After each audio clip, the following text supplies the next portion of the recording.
everyone, welcome to Bridgerton Fancast. We're a fan-created podcast about the Netflix show Bridgerton. My name is Michelle. I live in the States. You can find me at Musings on Instagram and Twitter, and I have not read the Bridgerton books. And I'm Rita. I live in England. I'm at Annoying Rita on Instagram and Twitter, and I'm the book reader, so I'm the annoying one. Thanks for joining us for our discussion on the final. Michelle, can you believe we made it to the final? Oh my God, no. I didn't think we'd make it, but we did. It was close, man. I feel like I had several breakdowns on the way. If you're wondering what's next for the podcast, stick around until the end where we will set out our upcoming plans. The Bridgerton Season 2 coverage does not end here. Some people DM'd me like, it's going to end next week. No, it's not.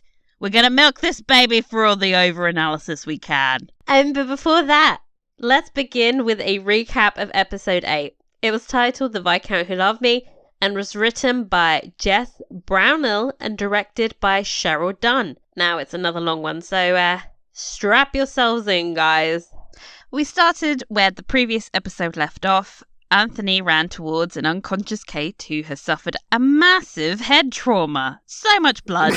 And he carries her back to Lady Danbury's, where he, of course, takes charge, calling for a surgeon and seeing that Kate is cared for. Why is she still shivering? Anyway, Edwina and Mary watch on in distress as the surgeon prepares to stitch Kate up. Benedict suddenly appears out of nowhere, question mark, so that Anthony can go full 100% Ross Poldark and declare that it is all his fault, everything. I think that horse is a tad to blame, but okay. A week later, the Ton are wondering why Lady Whistledown hasn't published anything. She has missed at least 2 editions. Cut to Lady Whistledown herself, who asks her mother to see Eloise. Portia tells her that under no circumstances is she allowed to set foot on Bridgerton soil. They are, capital R, ruined. You sound like Julie Andrews when you say ruined. Ruined. I'll take that as a compliment. The deepest. Portia then announces that she has plans to spend some of their newfound wealth on a ball. Despite the fact that Miss Sharma unwell, they decide to be benevolent and invite the Sharmas and the Bridgertons because Portia can't miss this opportunity to brag after all. Over at Bridgerton House, Violet is sending more flowers to the Sharmas. Lilacs. God, she really has one knack. It's just flowers. Flowers everywhere. Mm-hmm. Fucking flowers. Yes. And lamenting the fact that she continues to be cut by society. Anthony then strops in to announce that they have lost 3 staff in the last month due to their reputation. He then circles in on Colin for having taken out a huge chunk of money without him consulting Anthony, which gets Benedict and Eloise's grips up about their respective independence. Make your own money, you spoiled brats. Good Lord. And all of the kids then run out of the room to escape a moody Anthony. Violet takes on the open nerve that is her son and asks how Kate is. He admits that he has not been to see her and then blows her off because he's just too emosh. We then cut to unconscious Kate, who looks sensational for someone in a coma. Lady Danbridge, Edwina, and Mary all worriedly watch over her. Oh, God. So Eloise receives a book with a note from Theo asking to see her, and because she's learned nothing, she goes to visit him in the middle of the day unchaperoned. That'll help the talk. Of course. He decides to tell her that his print shop is the one Lady Whistledown uses, and explains to her the whole Madame Delacroix operation. Eloise declares that now is the best time to try and unmask her. So she's back on the Whistledown hunt, but this time it's personal. That should be in a movie trailer. This time it's personal. As opposed to the other times when it was just tedious. She goes to see Genevieve and tries to shake her down, But obviously the modiste refuses to admit any complicity, and Eloise once again leaves empty-handed. I don't know where she thought she was going with that. I know. But as she leaves, she bumps into Penelope, and they sneak around back to have a private chat. The print shop where Theo works was in fact Whistledown's. He has told me everything. Louise, I thought you had quit your hunt, but Whistledown's was not enough. You are not listening to me. I'm going to find her now. Do not scream at me! Penelope is done with this shit and lies to Eloise, telling her people are gossiping about her and Theo. I mean, after all, Eloise has been far from discreet. Penelope calls her out on being in love with Lady Whistledown, and then hating her, and then loving her again, and it's just too much. When she is over the Whistledown bullshit, they can go back to how they used to be. Over at the palace, Queen Charlotte, the gossip junkie, is desperate for a fix and asks Lady Danbury to provide her with any hit she can. Lady Danbury has no such on D about betrothals and not so subtly shades the Queen about finding some new interests. Thank you for doing the Lord's work. Over at Will's nearly empty gentleman's club, Jack Featherington is talking to Colin about investing in his scheme. Will warns Colin not to trust him. Colin makes a big show defending the Featheringtons, and he tells Jack they will conclude their business at another establishment. Stompy stomp stomp. Jack arrives back home to tell Portia of his success, but then admits that they have fleeced every last person they can in London and have run out of marks. He proposes that they take their con on the road and head to the Americas, where Portia can live like a queen. Portia is already a queen. Seriously. Back at Lady Danbury's, and an emotional Edwina watches over Kate. You must not do this, Didi. You must not leave me like this. We have to. Please.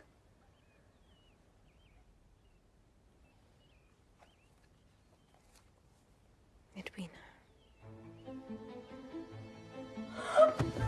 Mama! Lady Danbury, make haste! She's awake. Lady Danbury tells her that Anthony rescued her quite gallantly, but then has to admit that he's not returned to see her. This upsets Kate. Over at Bridgerton House, Violet rushes to tell Anthony the news. When he learns that she's awake, Anthony begins to cry. The first time he's cried all season, just saying. His mother sits beside him and has a very long overdue talk about Edmund's death. She tells him she wishes she could go back and change her response. Anthony then admits he doesn't think he can see Kate. Violet explains to him that despite the pain of losing Edmund, she would do it all over again and feel the same pain, all if she had to, because real, true love is worth it. It's very cheesy. She tells him not to lose Kate and then reaches out and grabs his hand. We then cut to Benedict and his boho friends. They tell him he only got into the Royal Academy because his brother's large donation helped. Eek. This immediately sends him on a spiral and makes him question his talent. Okay, fine, but we don't have time for this, Benedict. No, next season you can sulk. Who told him he could have a storyline right now?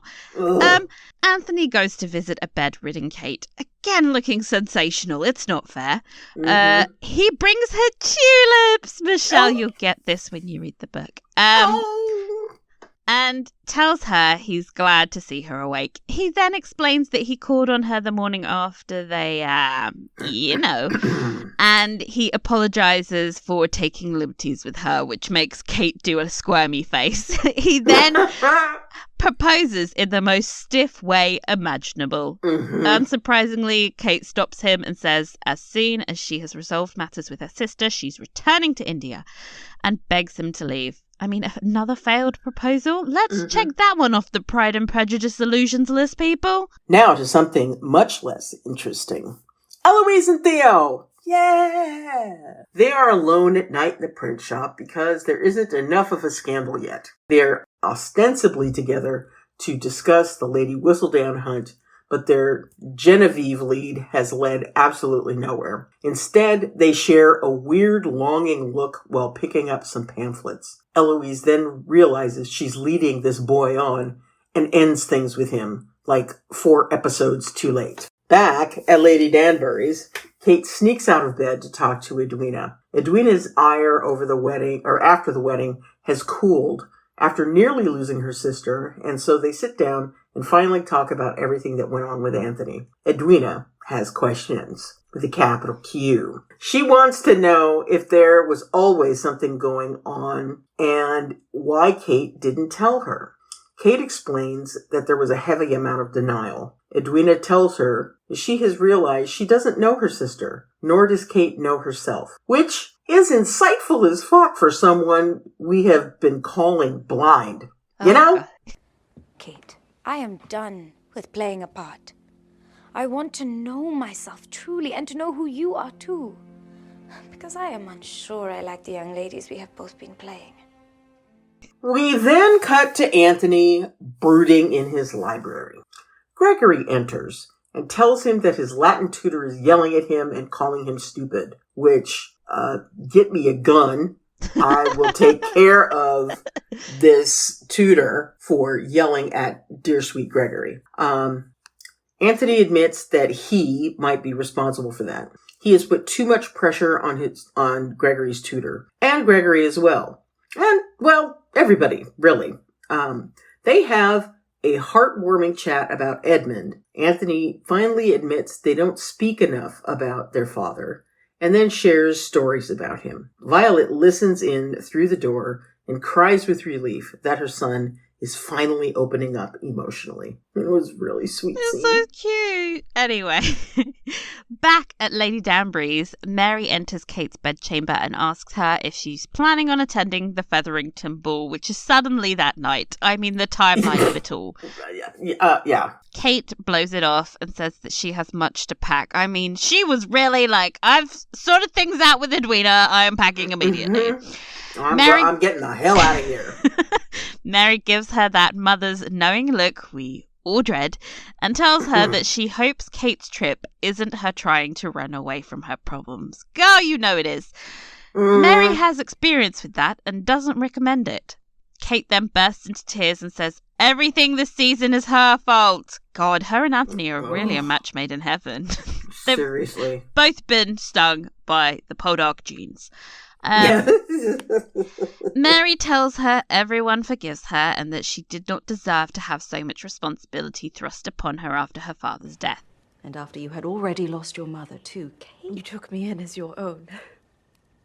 And you never treated me any differently. Everything I did, I owed it to you. You owed me nothing. Oh, you never had to earn your place in this family. I loved you from the day I met you. Oh, love is not something that is ever owed. You came into my life as a daughter, and I never saw you as anything else.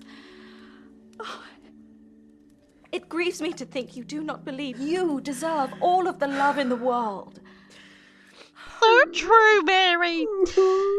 Kate then admits that Anthony proposed to her earlier, but she felt that it was out of sense of duty and not love, and so she could not allow it. Guys, she just chose love over duty. We are 3 for 3 now. Yep. Cut to the Featherington ball, and it's as understated as you would expect. Gold-plated everything, and a revolving stage for the musicians. Portia, you've outdone yourself. She is in raptures as the queen herself enters the party. Oh, what an achievement. The Bridgertons then make their dramatic entrance into the party. It's pretty awkward, but Violet tells Eloise not to worry about what the Tom think of her. Don't worry, Violet. She doesn't give a shit. Eloise decides to go find Penelope on the side of the dance floor and makes peace with her. Penelope has been eavesdropping and shares a little bit of gossip about Lord Fife and Miss Goring in the closet, which made me chuckle. And by the way, I finally was able to go, hey, it's the girl from Poldark. Anyway. She was the one stuffing napkins down her bra. Eloise is like, wow, now that I'm finally allowing you to talk, I realize you're gossipy as fuck. And she has this look on her face like she's worked out a super complicated puzzle. The Sharmas then enter to not so hushed whispers. The sisters don't give a fuck though. They take to the dance floor together and giggle their way through a quadrille. Across the floor, Colin is dancing with Cressida, who is wearing her totally not fake ruby necklace. He offers to fix the clasp that's not broken. But before a sad-looking Penelope can get too despondent, Colin grabs her and takes her off to the drawing room for a little chat about how Lord Featherington is a scamming scammer. He smashes the necklace to demonstrate that they are glass. Turns out, there are no gemstone mines in Georgia. Jack and Portia then enter dramatically, and there is confrontation between the two men. Colin tells him that he knows he's a fraud and expects him to return all of the funding he has collected and leave town at once, or face being exposed. Portia and Jack then have a full-blown panic, and Jack tells her they will simply push their plans forward, and that, out of London, they could have a future together. He then kisses her. Portia immediately realizes that these plans do not include her daughters. Colin then dances with Penelope. He tells her she is special to him, while a group of gross bachelors watch on in amusement. Across the room, Kate is just straight up staring at Anthony. Edwina watches her in amusement and sips on her lemonade. Seeing that Kate isn't going to make a move unless given a little push, she gives her sister amazing pep talk and tells her to be true to herself and follow her heart. And we are all Edwina stans. Thank you, Edwina. Yes. Yes. Kate and Anthony then meet on the corner of the dance floor. Finally, I was like, there's not much time left. You have to be together. Anthony You guys gotta step it up. Anthony suggests that given that she doesn't want to marry him, they should probably keep their distance in public. I mean, she's just staring at you. It's just not going to work. Kate's like, yeah, let's not do that anymore. She then makes up this faux scenario about Anthony studying her, given her head injury and everything. Anthony immediately starts grinning and plays along, holding up some fingers for her to count. So cute. They then head on out to the dance floor, and a classical cover of Miley Cyrus's Wrecking Ball starts playing as they twirl around together. Oh, my heart. I mean, despite the fact that they had way more sexual tension on the dance floor at Aubrey Hall, the entire town just suddenly looks at them and realizes that they're into each other. I mean, through the medium of dance. Amazing. Kate, everyone starts to leave the dance floor because scandal. Kate asks if Anthony wants to stop, and Anthony responds that no one else matters. Swoon. I love them so much. Queen Charlotte smiles as she watches them waltz. Finally, a compelling romance. And when the bitchy gossip starts up about the couple, she shuts it down by simply saying that she was the reason that the Edwanthony wedding, yes, I'm making it a thing, Edwanthony, didn't happen. Edwina plays along and declares the couple beautiful. Which is the damn truth. Charlotte forces everyone back on the dance floor and then tells Edwina that she happens to have a nephew who's a prince. And he's available. Ooh, Cressida was not happy. No, she was not. She was not. Did you see Edwina's face? She was like, really? That sounds good. Yes. Spin-off time. Edwina goes to Germany. But anyway, when we cut back to Kate and Anthony, they are staring intensely at each other as the song finishes. Portia then ruins the vibe by telling everyone to get their ass outside for a big surprise. And if you've ever attended a wedding, when they've announced that, you immediately go, oh, it's fireworks. Fireworks, yeah. Yeah. Penelope goes back into her bedroom only to find Eloise has trashed the place and found her secret stash of money. What follows is a very melodramatic speech where Eloise admits that she's never really listened to Penelope before. I mean, a self-own, if ever I've heard one, Eloise. Yes. That's your best friend. Mm-hmm. Now that she's finally paid attention to her, she realizes she's Lady Whistledown because it's really obvious. Pen is always collecting gossip. She knew about Marina's pregnancy when no one else did, and Lady Whistledown disavowed the practice of naming a diamond only after Eloise spoke to Penelope about it. So it all adds up. Penelope tries to deny it at first, but breaks down in tears admitting that it's her and she says she's sorry. But Eloise is, of course, having none of it and tells her that she has made money off of the misery of Marina, her brother, her family, and most importantly, guys, she made her break up with Theo! Oh, what the hell? Diddums, Eloise! Penelope tells her she realises she's caused a lot of pain, so she's hung up her quill forever. Eloise then calls her an insipid wallflower who writes her scandal sheet because she's too scared to stand up to people in reality. Penelope then proves her completely wrong by standing up for herself. At least I did something. All you ever do is talk about doing something. You have all these great ambitions, these great plans, but I am the one who actually did something great, and you cannot stand it, can you? And what do you think that makes you? A hypocritical coward with a superiority complex, maybe? Check. Anyway, Eloise then flounces out the room saying that she never wants to speak to Penelope again. That'll last a few episodes at least. Who's going to listen to her fascinating Theo tales now? Lord.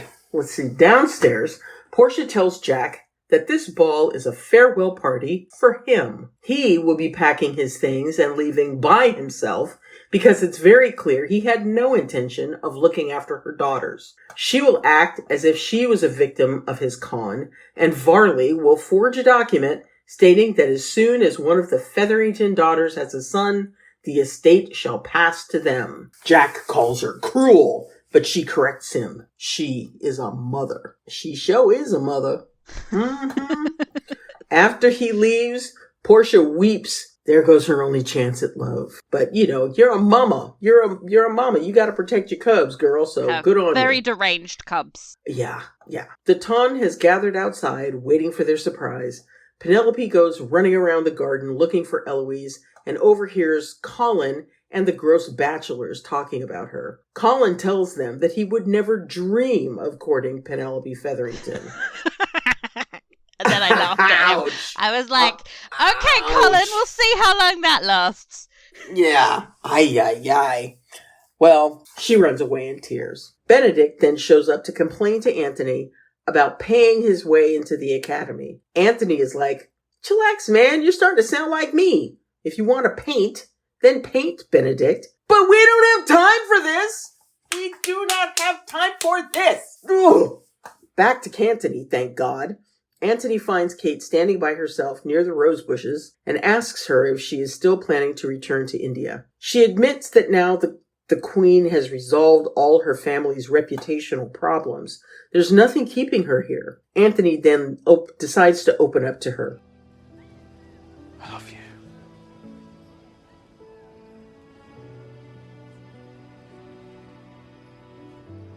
I do not know what to say. You do not have to say anything. I do not think there is anything else to say. Other than I love you too. I'm okay. Oh my God. He then proposes again. This time it's very romantic, and she tells him there will never be a day where he does not vex her. He then calls her Kanthony Sharma. I'm not okay. I am seriously not okay. She agrees to marry him, and they kiss as fireworks erupt behind them. I love a happy ending so much. We then cut to the Ton watching the fireworks go off with a voiceover from Penelope. Doesn't really work. And then Lady Whistledown. Yay. God, she must have a split personality at this rate.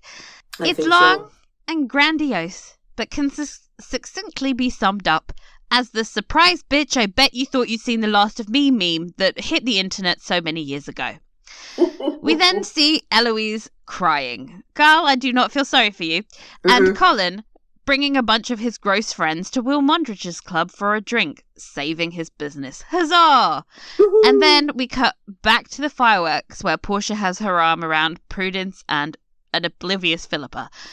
We then saw Penelope pick up her quill and get back to work, bitch. Epilogue time! Yes! Kate and Anthony are kissing in bed in a post-coital scene. Ooh, very, very sexy cute. He playfully refers to her as Viscountess. I'm not sure that's what he had in mind at the beginning of the season, but there you go. Kate reminds him that they have to go downstairs and meet his family and drags herself away, with Anthony watching her leave with a gigantic grin on his face. Oh my gosh. They are so adorable. We then cut to the outside of Aubrey Hall, where there is a bee! Bee! Sound bee. the bee klaxon! Bee time! Even though we know that bees play a rather dreadful part in the family history, we're still excited to see a bee! Yay! Yay! Daphne helps Augie take his first steps. So cute. And Eloise complains about how long Kanthony are taking to join them for their game of Pall Mall. When they finally arrive, they are being horny on main. They can't stop touching each other. The only thing that pries them apart is the scramble to reach the mallet of death. Kate grabs it, of course. Before they can start, though, Newton runs along and grabs the black ball. Anthony then complains about her dog. Kate points out that he is now also Anthony's dog through marriage, and they start doing some more bantery, groping, kissy, flirty thing, which makes Daphne ask if they are cutting out. Admit defeat? Never. But then they start making out again immediately. They won't make it very far at that rate. The season ends with a kiss. Oh. Yay! But also, sigh, it's over. Oh, Yes. What are we going to do? So, first impressions of this episode. I thought it was delightful. I wish it didn't feel as hurried. You know, it was like it took them a good, 20 minutes to get through the whole Kate on her potential deathbed, waking up thing. Yeah, it's never a good sign when half of your main couple is unconscious for a majority of the episode. Yeah.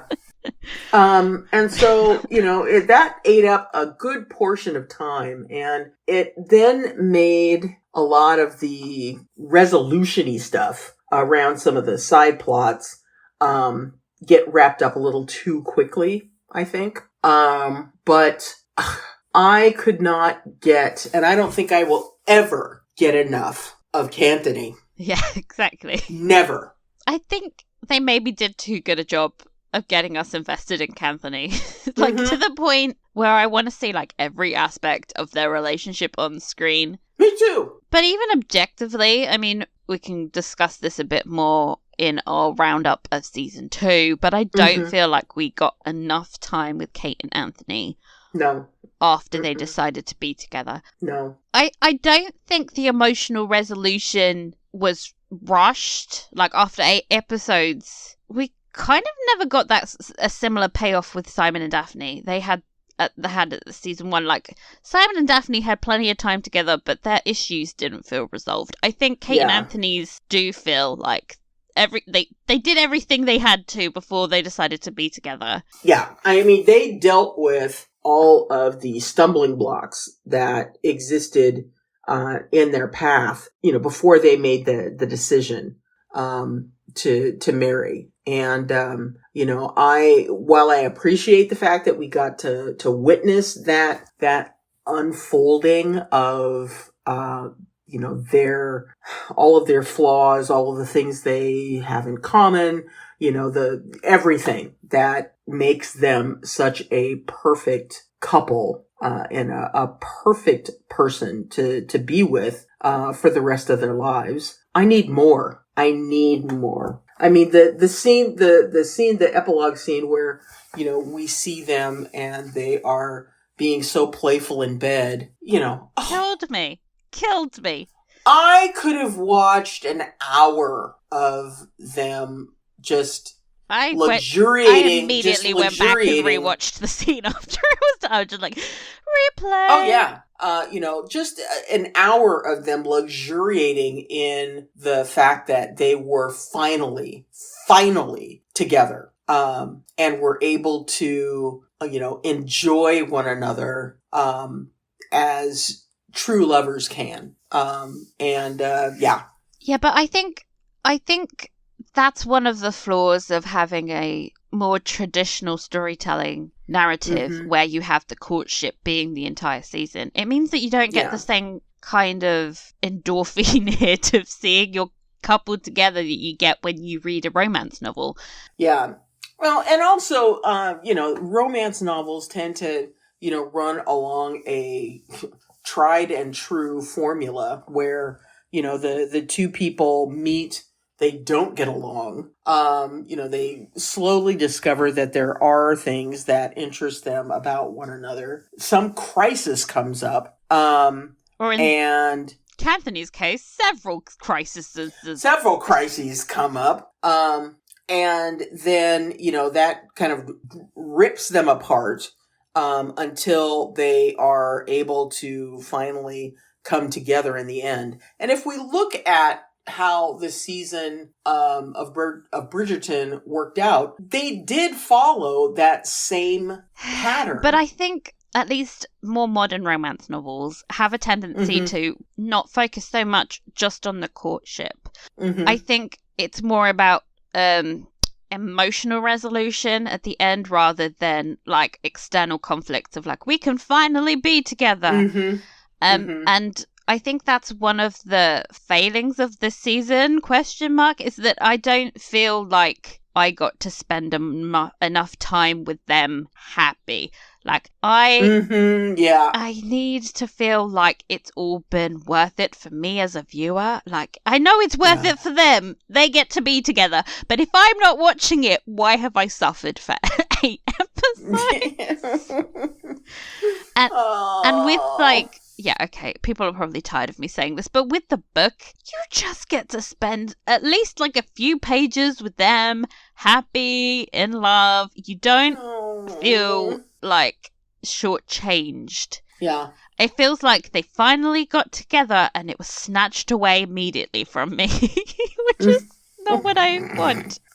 Yeah, I need to have some kind of Kanthony action happen in season 3 because otherwise I'm gonna pitch a fit. So does this intrigue you for season 3, knowing that they're coming back? Yes, it does. I mean, we had all the drama with Reggae not returning to the show. And, people wondering, well, how are we going to have Bridgerton without Reggae? Well, clearly we've had Bridgerton without him. I'm thrilled that they are coming back. I hope that they are given some content.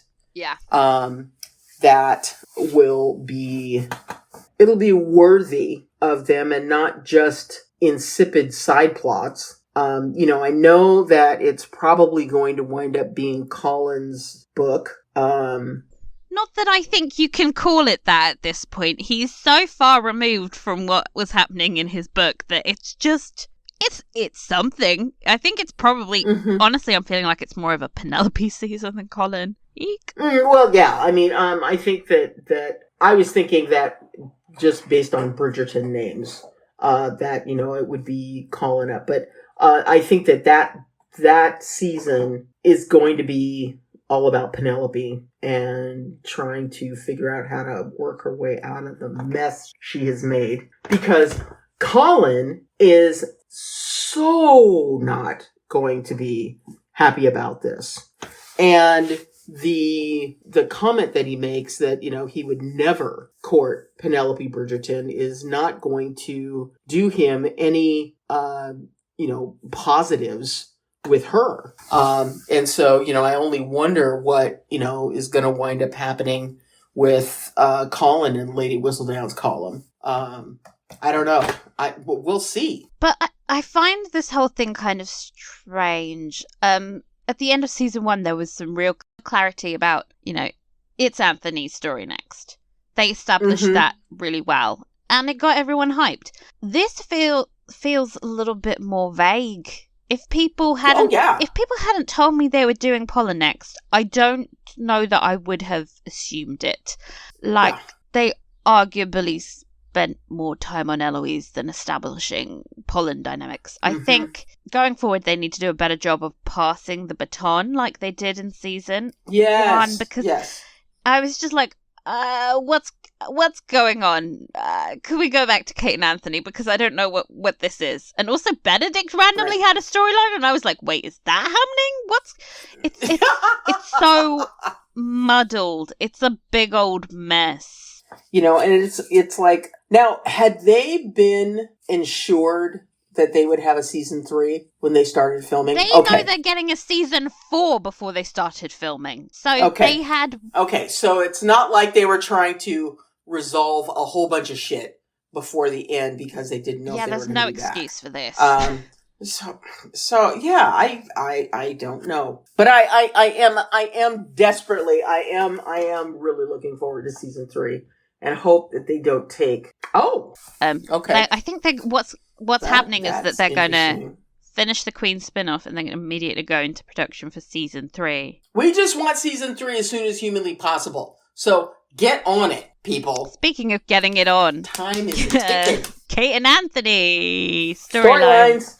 Yes. Oh my God! If they were any more adorable, I think I would die of happiness. Loved that the show made a point of having them spend time sorting out their relationships with their families this episode. We got those beautiful scenes with their mothers where they both got explicitly apologized to, thank God, and like let off the emotional hook to go pursue their own happiness. They needed that, and I think that was really important character growth for them both, and really justified why now they can finally act on this need they have for each other. They can do something for themselves. The scene with Anthony and Gregory just about broke my heart and mended it at the same time. The actor who plays Gregory looks a hell of a lot like the actor who played Benedict. Edmund. He looks like a little younger, or Edmund, who looks like a younger version of his father. And it was so sad to see him, looking up at the portrait, and ask, am I anything like him?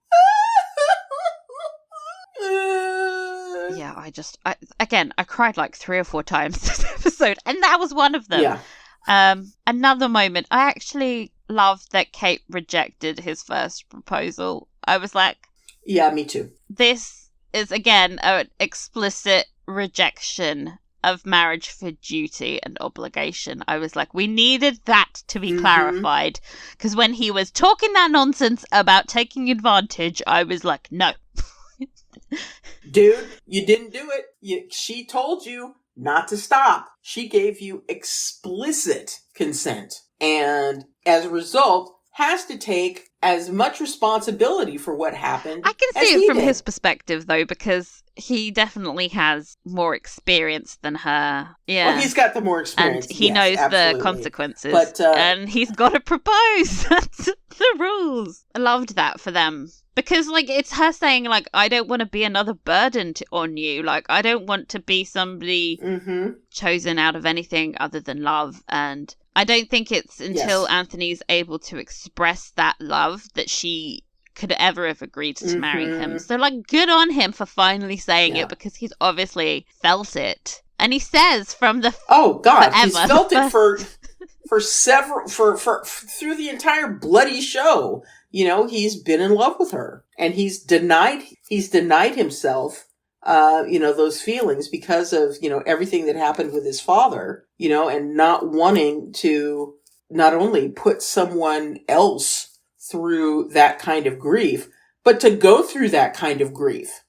Because, if you're able to, separate yourself from love and do something, out of duty, then, you don't have the same emotional mesh that is part of that attachment. So that when it ends, it's more like, maybe the end of a business deal or something like that. But, when you love someone the way that he loves her, losing her, can you imagine if she went back to India? Oh, I think he would have followed her. This motherfucker's obsessed. Oh, I know he would have followed her. But the absolute mess he would have been if she'd left. He would be inconsolable. We saw a bit of that in that scene where he finally breaks down and cries. And I think that's... Yeah. In episode 6, they made a point of Daphne saying that she's never seen him cry, even after her father died. So for him to break down like that was a real moment for him. And I think a moment of emotional maturing. And really, oh God, I just love that they've chosen to highlight both these characters' growth as individuals. And that's so good. Like, in a romance, that's all you want from your romances. You want these people to grow through their love for each other. That's the whole point. And when you compare that to Daphne and Simon's relationship in season 1, like, they didn't really focus in on that enough, in my opinion. Like, because the ending of all of that sexual assault stuff was just so rushed that it didn't feel like... I don't feel as, like, intellectually satisfied as I was with this relationship. Really good as point. evidenced by the fact that we speak about these couples for hours. Yeah, we mentioned that last week. The previous episode centered on Edwina and then Anthony making their choices. And this episode was 100% just Kate driving the direction of the relationship and her making her choice. And I have so much respect for Anthony because he didn't push her. When she asked him to leave during the proposal scene, the first one, Anthony actually did it. And I kept thinking, like, Anthony has a bit of an authoritarian streak about him. And he will just roll right on over what you want. And I think for most people, I think he would have just ignored them. But with Kate, he doesn't really operate that way. No. I think that highlights how much he respects her. And it puts them on an equal footing in their relationship, which is so important to me as a viewer. Because I fucking hate when women don't have enough agency in their relationships. I'm always like, girl, you can tell him to fuck off. That's an option, you know. You don't... Exactly. You don't have to just go along with the bullshit. Yeah. No. I need... They need their own show. Right? I mean, Can we talk about the fact that we won't ever see the wedding? Need their own show. We will never see the wedding. We didn't get to see Anthony, like, tell his family, hey, by the way, can you imagine explaining this to Hyacinth? Hyacinth, I'm now engaged to the other sister. Yes. I'm like, wait, what? We missed out on so much. Oh, God. I love them. I don't have enough room on my arm to keep putting these ships on there. Just get a tiny bee tattoo. It encompasses all of the Bridgertons. Yes. A tiny bee. Oh, I could put the tiny bee landing on the flowers of my Romelsa tattoo. That would be so cute! Okay, I'm doing that. Okay. Well, we're going to need pictures and updates. Of course. Of course. Okay. So, Edwina and Kate. Oh my God. This is a... okay. It was such a breath of fresh air. And you know, you knew that the two of them loved one another before, but you really felt it in this episode. I mean, you felt like their relationship, because of everything that had happened, had grown and deepened so much that it was an absolute delight and wonder to see the two of them together. God. And I'm sorry, I don't know who put these super duper smart pills in Edwina's tea, but we love it. Thank you. Absolutely loving it. She was dropping some serious truth with a capital T on everybody. So 10 out of 10. 10 out of 10 would recommend. I would say that, like, despite the fact that they definitely fucked up the pacing of the season with the wedding episode, Edwina's maturity felt earned. Yes. Yes. It felt natural. I think Edwina had time to think while Kate was comatose, I guess. And I liked that when she woke up, her priority was to get to know her sister better. I think if you see it from that perspective, her encouraging her to get with her ex-fiancé does make sense.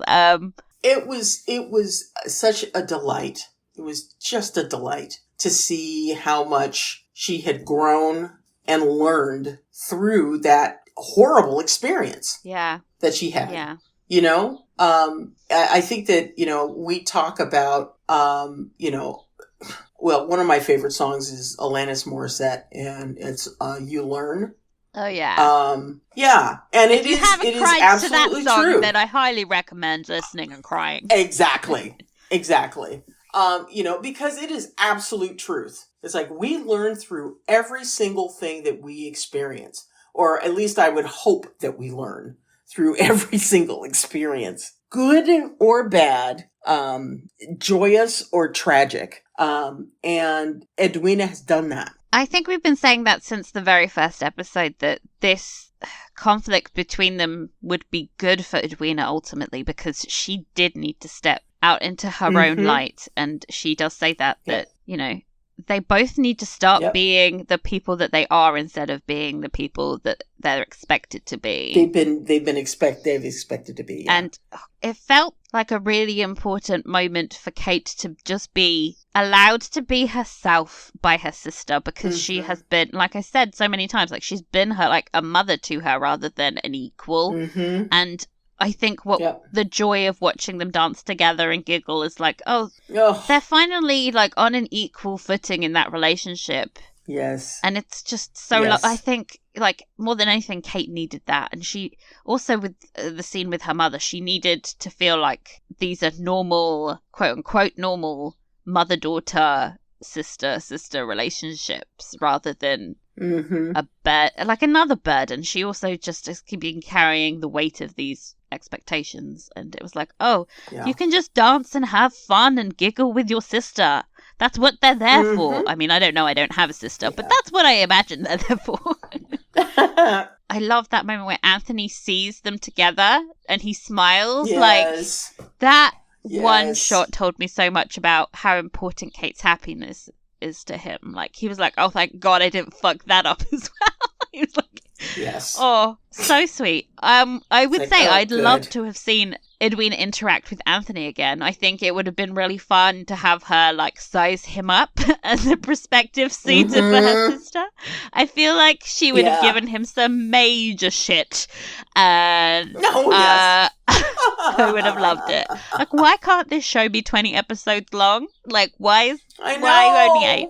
Because you know that happened after the whole kissy thing at the Featheringtons, that, you know, they had this time to do all of those things. And we don't get to see any of the good shit. We don't get to see We just got to watch the head injury and the crying, but we don't get the happiness.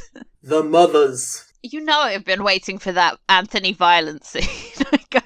Oh my God. Yeah. You know, it was like, okay, it's time, Violet. It's been past time, Violet. Don't, just, give, coy little answers. This is time for you to bare your heart. And, I'm so glad that she finally said that she was sorry for, how all of this wound up going down. I felt like I was having like an out-of-body experience. I was like, oh, hallelujah.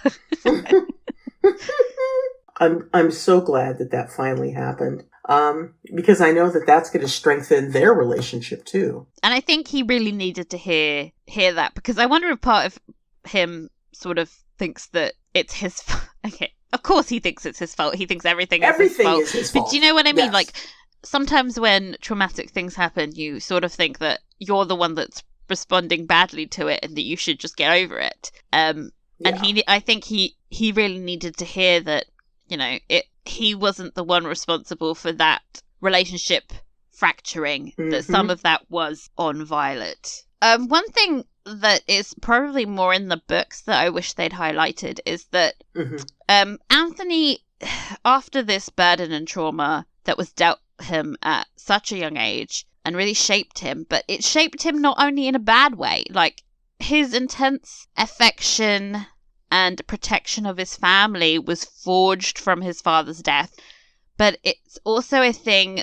that makes him who he is and gave him that bond with Kate. It's like Yeah. That's definitely something that is explored a bit more in the book, so I'm excited for us to talk about it in book club. So stick around, people. I can't wait. I mean, I'm already ready to talk about the prologue. The prologue is epic.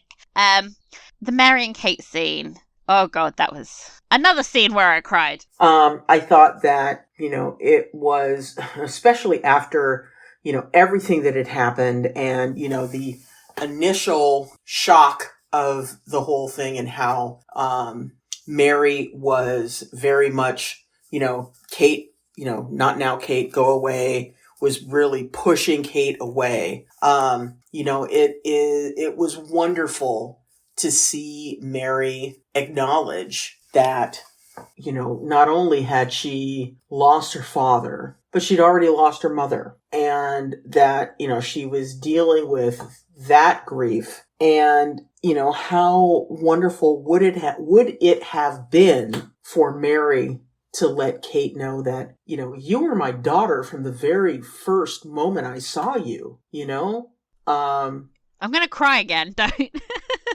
I mean, honestly, it's like that was my heart is getting all jittery, and just from how passionate she was when she said that, and was being so reassuring to Kate. It was just, there was a part of me that was thinking, like inside, Kate must have been saying, you have no idea how long I've needed to hear you say this. Yeah, exactly. There was this moment when that speech was being given where Kate just burst into tears, and I think there was this side of her where she felt really young again and vulnerable. And when you compare that to the start of the season, when she was approaching conversations with Lady Danbury, we always said like she felt like an equal in their interactions, and by the end of the season, I think with her conversation with Mary, I just felt like, oh, this girl needed a mother. She needed someone who would comfort her and nurture her so that she doesn't have to be so strong all the time. Like, she needed someone she could be vulnerable with. We were saying in episode 6 that she kind of went into her own little shell when the shit went down, and like finally she had someone she could lean on, and that was really important for her as well, because she's been all alone all season with this, and it's just and I really love this actress as well. She's just like barely on screen, but she managed to have such an important role this season, and she just felt really like nurturing and warm, but also like kind of a badass. Like, you can see so much of who Kate has become has been because of Mary and the way she shaped her in her vulnerability and in her like straightforwardness. I love Mary. Can we just have a Mary spin-off as well? We stan Mary. Yes. I want her to find some lovely man with whom she can settle down and have a lovely life. Well, her and Edwina can go off to Germany, have their German spin-off. Yes. Find love. I would say, like, one thing I did notice towards the end of the season, we stopped having those Lady Danbury Kate scenes at all. I would have loved to have seen like one final scene of them together, like where Lady Danbury's just like, "Hey, Kate, you're gonna be a Viscountess. Who saw that coming?" Like, nice job, nice going. Hopefully, we get that in season 3. Can we have them like be buddies? And honestly, like, it would make more sense to have Danbury just like hanging around the Bridgerton house if she's like friends with both Violet and Kate. She's like buddy with the Viscountesses. It's Viscounti, yes. Though I guess like now we have to refer to her as the Dowager. Because now there's another Viscountess. Okay. She is the Dowager. Oh my god, it sounds crazy. Would she wind up losing the title? I think they would just call her Dowager Viscountess, like, because she's still like Lady Violet. Yeah. Technically. I mean, of course, every time I hear that term, I think of Maggie Smith. Yes, me too. I was just thinking, like, Downton I Abbey. say, Violet's not quite ready to be dowager. Yeah, she is like, wait, she had Anthony when she was 19, and he's 28, Yeah. so she's real young. I mean, that's insane. She's very young. That's how the society worked back then, I suppose. Ugh. That was crazy. When I read that in the prologue, I was just like, they were what? Oh my god, they were babies. Yep. Well, they got loads of time together, so. Yeah. Anyway. Oh, my poor heart can't take this. Portia and Jack broke up, everyone. I know, but they broke up for the right reason. Yeah. And, it was, mama standing up for her cubs. I just find it tragic that she finally found a man that appreciated her and called her a queen. But he's a bad man. Yeah, but so is she. He's a bad man. So is she. I love that for her, but, she's... Okay, we'll just refer to them as morally ambiguous. I don't think Jack is any worse than she is, to be honest. Like, he's not their father. Why would he give a shit about their daughters? I love her, but she's a conniving bitch. Oh, yes, absolutely. I think it's really in keeping with her character, because what's made crystal clear by this decision is that her ambitions are not for herself, but for her family. Yeah. And it's just awful that she's had to choose between them. Like, this is she's like a narrative foil for the Sharmas, because you get to see the Sharmas, or this all-female family, they fight the patriarchy and the ton and the gossip, and they, like, all love each other, and they find love and happiness and happy ever after. And then over at the Featherington house, it's just pure misery. They've lost all their money and status, and do they love each other? ? They put up with each other. Yeah, pretty much. Yeah, it was just sad, and I wanted Portia to be happy, and then we've ended with another season of her crying. Maybe she doesn't deserve to be happy? But I don't know. I want that for her. That shot of Portia with her arms around Prudence and Philippa watching the fireworks. Yeah. Oh God, Polly Walker, you are killing it. Oh, bow down. Like, she looks like down. She was like, I'm happy. I'm also heartbroken. Yeah. She only got to kiss him one time, Michelle. I know.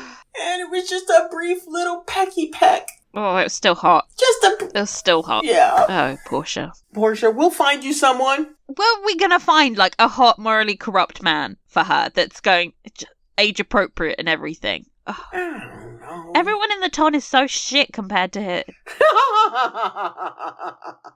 Well, let's take comfort in the fact that we got it right.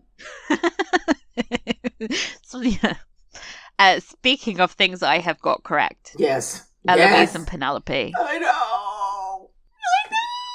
Michelle, I'm going to need you to hold me back in my criticism of Eloise. Please say something positive about her. She looked nice in her dress. I did really like her outfits this week, but I thought they're going too hard in on the makeup, and it's making her look not 17. I'm just going to put that out there. Oh, is she supposed to be 17? Yeah. Oh, okay. Do you think she looks 17? No, I thought that she looked older. Yeah, she's starting to, I hate to say look her age, but she's like a 30-something-year-old actress playing 17. Oh my gosh, really? And, yeah. Holy shit. Yeah. So's Penelope, though. Penelope. Really? Oh, wow. I don't know what Nicola Coughlin's doing with her skin routine, but she is looking fresh and fierce. Yes. Well, a lot of that has to do with Ms. McGrath, as we've been discussing lately.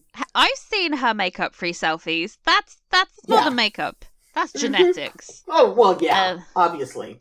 You got to start off with genetics. But no, I had no idea that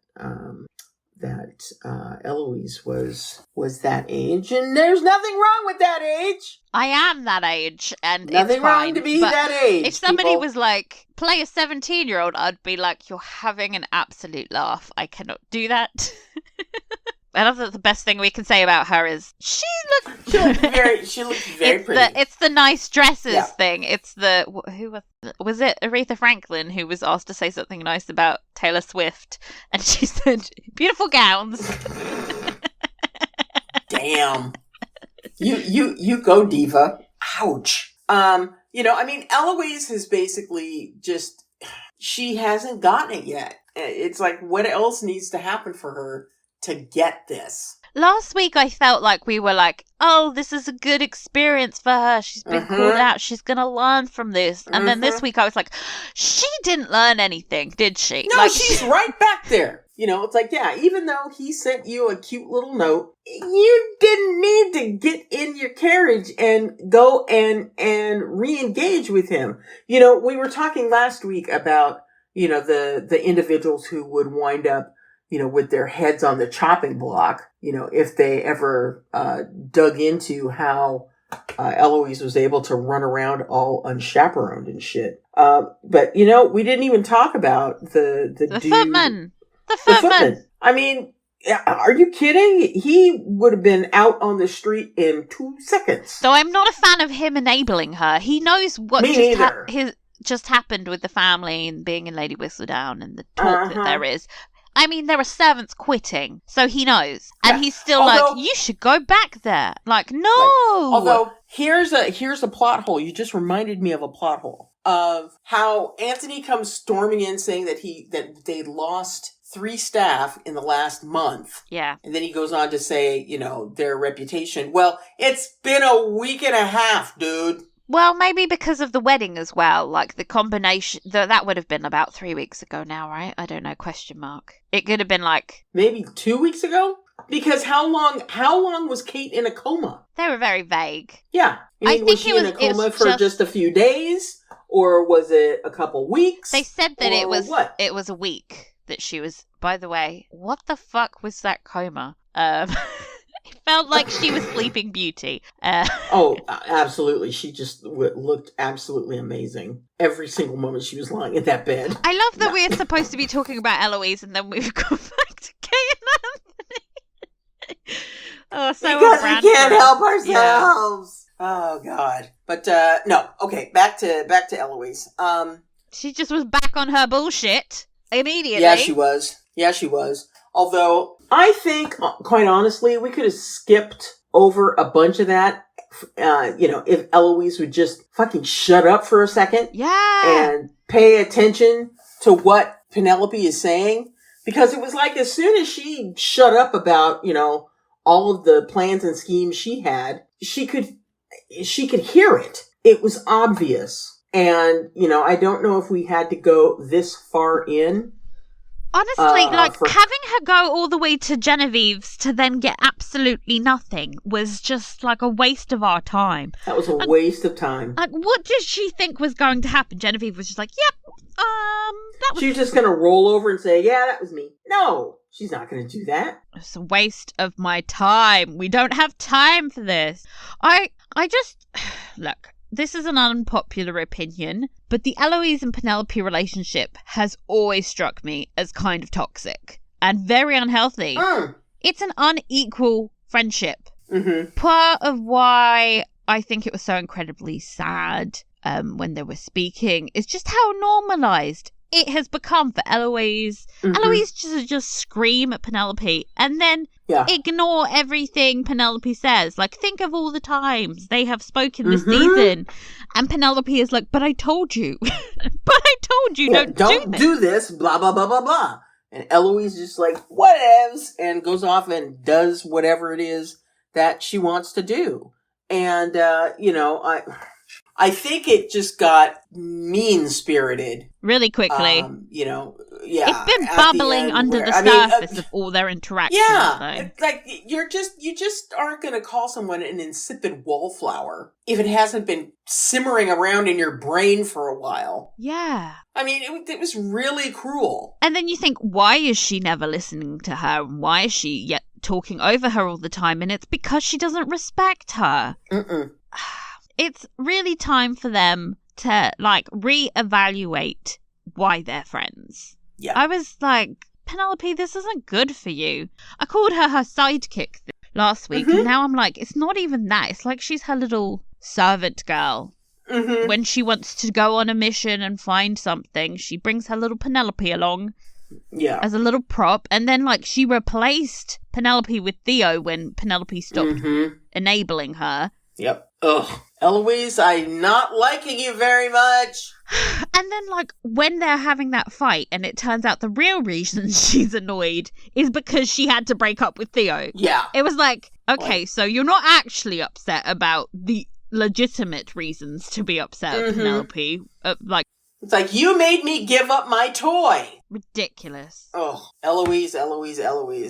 Sorry to the Eloise fans, but the let's try and say positive things about her did not last very long. It's not lasting very long with me tonight. And we still get to talk about her again. Before we do that, can I just say that one thing that's really bothering me, and they need to address this more in season 3, is this issue about the morality of Lady Whistledown. Because I'm quite tired of the whole Lady Whistledown is bad, blah, blah, blah, she's committed crimes take. I think there's more nuance in this situation than that. Okay? And honestly, it might be damaging to Penelope as a person to be Lady Whistledown, but I don't think a gossip column is as inherently evil as they are portraying it.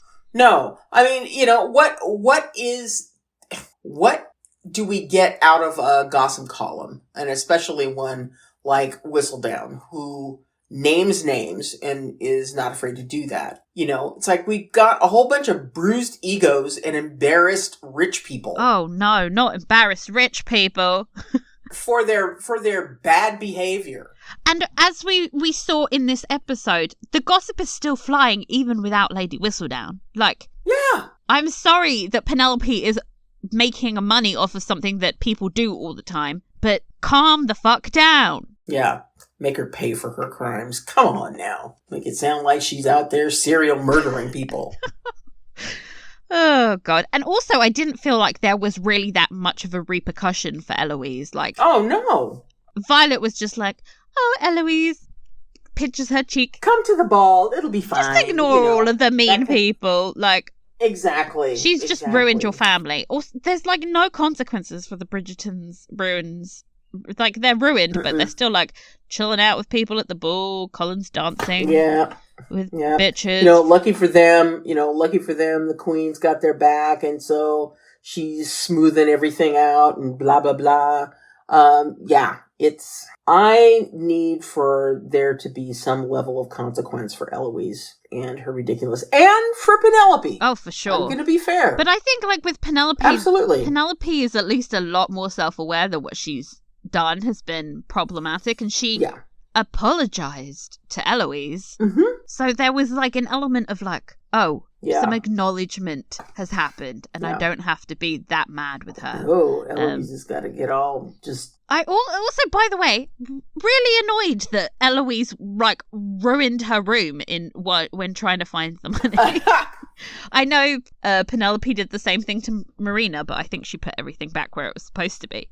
I was like, yet again, the privilege that you have to ruin someone's shit. Yeah, to go into someone's room, you know, to wander around their house during a party, to go into their room and start searching it. But then tipping it over. It's like she... Move the fucking chair. And she started doing that before she found the money. So she didn't know for sure. It was just a guess. But she had enough anger in her that she was just tipping the place over. And and it's like, what's wrong with you? Like, what's going on here that you hate your friend this much? Like, this is supposed to be your best friend. Oh, anyway. Yep. The Theo of it all. The Theo. Quite frankly, I was really surprised to see him back. It's like he has no self-respect. After the dressing down he gave her in the previous episode, I was really shocked to see him back. He really rolled right on over for whatever she wanted. He did, man. He did. And that's really disappointing, because when he was introduced, he was challenging her, and Mm-hmm. Now he's just indulging every silly whim she has. Because he's in love. He doesn't know her well enough to be in love. Honestly. Well, shit. Edwina didn't know Anthony well enough to be in love either. I don't. Yeah, but we know why that happened. Yeah, we do. Eloise doesn't have the excuse of being fed, like, thousands of love tales because she's cynical as fuck. Very true. I'm, like, so glad that Penelope started calling her out on this shit as well. She was like, You've gone back there? Yeah. It's like, really? After everything, you've gone back there. God, you are stupid. Also, like, I just felt like they had zero romantic energy. They tried that with the pamphlet and the longing look, and I was like, nope, I feel nothing. They're just looking at each other. No. We can move on now because we don't have time for this. Let's also move on. Pollen! Oh. Never a fun time if you're a Pollen fan. No. Oh, God. I thought it was really sweet to see them dance together. Because we saw them dance together in season 1. It was one of the early episodes. And you could see how happy she was. And especially when he's telling her how special she is. Oh, Colin, to him. You dumbass. It's like, oh, God, dude. I do find Colin announcing that he will never, ever court Penelope funny. It reminded me of Anthony saying he's decided he's going to take love out of the equation. Yes. I was just like, you dumb. This is great setup. And it's one of those, it's like, never say never, man. Because it will come back and hit you upside the head multiple times. And I think that I'm very intrigued to see how this whole thing is gonna how things are gonna shake out. How is he gonna fall in love with her? After all of this, I have no idea. But I'm here for it. I am very intrigued. Oh yes. Because there's drama. There is drama oozing out of that proposition. It's going to be really angsty as well. Like, the angst it's going to be delicious. Oh, gosh. I'm going to have to watch it with, like, the lights out and some candles lit. And maybe try and find a wig that gives me a good, like, fringe flop in front of my face.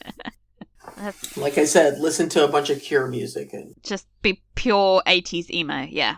Yes, be emo. Look, the Cure lyrics are depressing, but the bops were real. Oh, absolutely. I mean, that was the thing that always made it intriguing. It was like, okay, yeah, this is a great song. Wait, what did they say? Another veer off path. Should be used to that by now. Okay, favorite scenes. Oh, God. All of them. Obviously the scene in the epilogue was wonderful. Just seeing the two of them luxuriating with one another. That was a delight. And Anthony saying, Newton! Yes.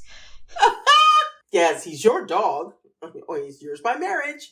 That was so corny. So good. But still so good. So good. Loved the scenes with the moms. Those were great. Yeah. The scene with Edwina and Kate. The Shaman sisters. Yes. Loved Portia basically saying, okay, here's how this is gonna go. Though I have to say, just while we're on this, how has she pulled this off with the document saying that her daughters will inherit? It's Varley the forger. Remember that excellent job Have you not watched Downton Abbey? You can't just change the entail. That's not how these things work. I know. I know that's how they work in Bridgerton land, but Bridgerton land is a strange place where rules do not apply. Yeah. No, I know that. When I heard that, I was like, that's interesting, but all right, I'll go along with it. It would be hilarious if Penelope was the first one to have a son. Just saying. Portia would be like, not my least favourite. No. I'm going to have to step up to her now. And not only that, the son is half Bridgerton. Wait, so a Bridgerton is going to become Lord Featherington. Yes! Hilarious. Yes! Love it, love it, love it. Yeah. I loved all the same scenes as you. Yeah, I'm sure there are other scenes, but I mean, it was... It was all about the Kanthony for me. Yeah. The Kanthony. Yeah. The two of them dancing finally. Again. So good. Oh, the little banter that they had when he finally admitted that he loved her. I loved when he held up his fingers to her and like the moment when she says like, let's not pretend we don't know each other. He immediately just starts beaming. Like he looks so happy. I love a happy Anthony. It's so rare. It's so beautiful. Give me more. I'm making little grabby hand motions. More. Oh gosh. Okay, least favorite scenes. It's tough because I think I really hated the Eloise and Theo stuff, but I felt like it at least fed into the plot. Benedict's storyline is just a sad afterthought. It's like they realized they needed to do something with it. Yeah, they needed to wrap it up in some way because, end of the season. The writers have, what are they doing with this character? It's like, I almost feel sad and I don't even like Benedict's book.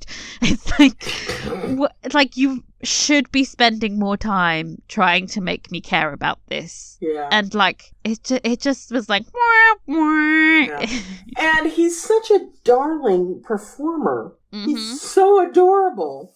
I mean, he reminds me of like a little cuddly panda bear. When he comes walking into a scene, he kind of does this weird little penguin waddle. It's just so cute. Yeah, there's just nothing going on though, is there? No, there needs to be something more compelling there. There really does. What about you? I think that, I was probably wishing that the scenes with Eloise and Theo would just evaporate so that we could get on with the more important things of the episode. I think, we talked about it just a little while ago that there didn't seem to be any real consequences for Eloise. And the fact that she was able to get out of the house and go and see, this lock political, her in her room. This is political radical. Yeah, I mean, so it just didn't seem like anybody was really taking it seriously when they probably needed to, and like you said, lock a butt up in the room. At this point, it's the only thing that will keep her in. Yeah. And I really think that the fact that she wound up going back to Theo after he basically, read the house down around her ears about the situation, the fact that he caved and said, okay, you should probably know this, and got her to come back out of it was just like... He said that and then immediately went back on it, and then as soon as she starts rejecting him again, he says it again. It's like, Theo, have a backbone, sweetie. You need to pick a lane and stick in it, Theo. Yes, exactly. So yeah, I think that was probably my least favorite. Can we wig talk? We're talking wigs, baby. Can we wig talk? Baby. Talk about wigs growing.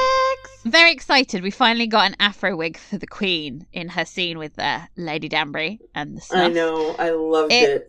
Absolutely the best look of the season. The dark wigs just suit her. They really look lovely on her. They really do. And the little diamante detailing just gave it an extra touch. Yes, loved it. In contrast, the wig that she wore to the Featherington ball looked like a scoop.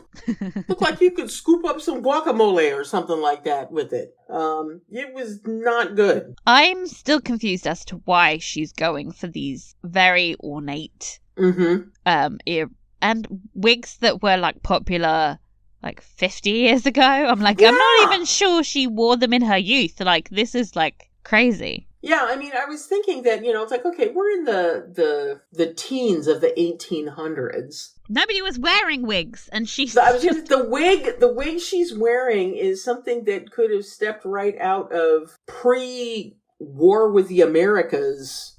Oh, days. way before that. It's sort of a style that you would have seen in like with Marie Antoinette. Yeah, even pre Marie Antoinette, because by the time she's in her 20s, they're relaxing wig styles, and people are wearing taking their wigs off and starting to just powder them instead, powdering their hair. So it's like, I don't know. It's like she's harkening back to a time before she was queen, which is bizarre, because you would think that she would want the opposite of that. Mm-hmm.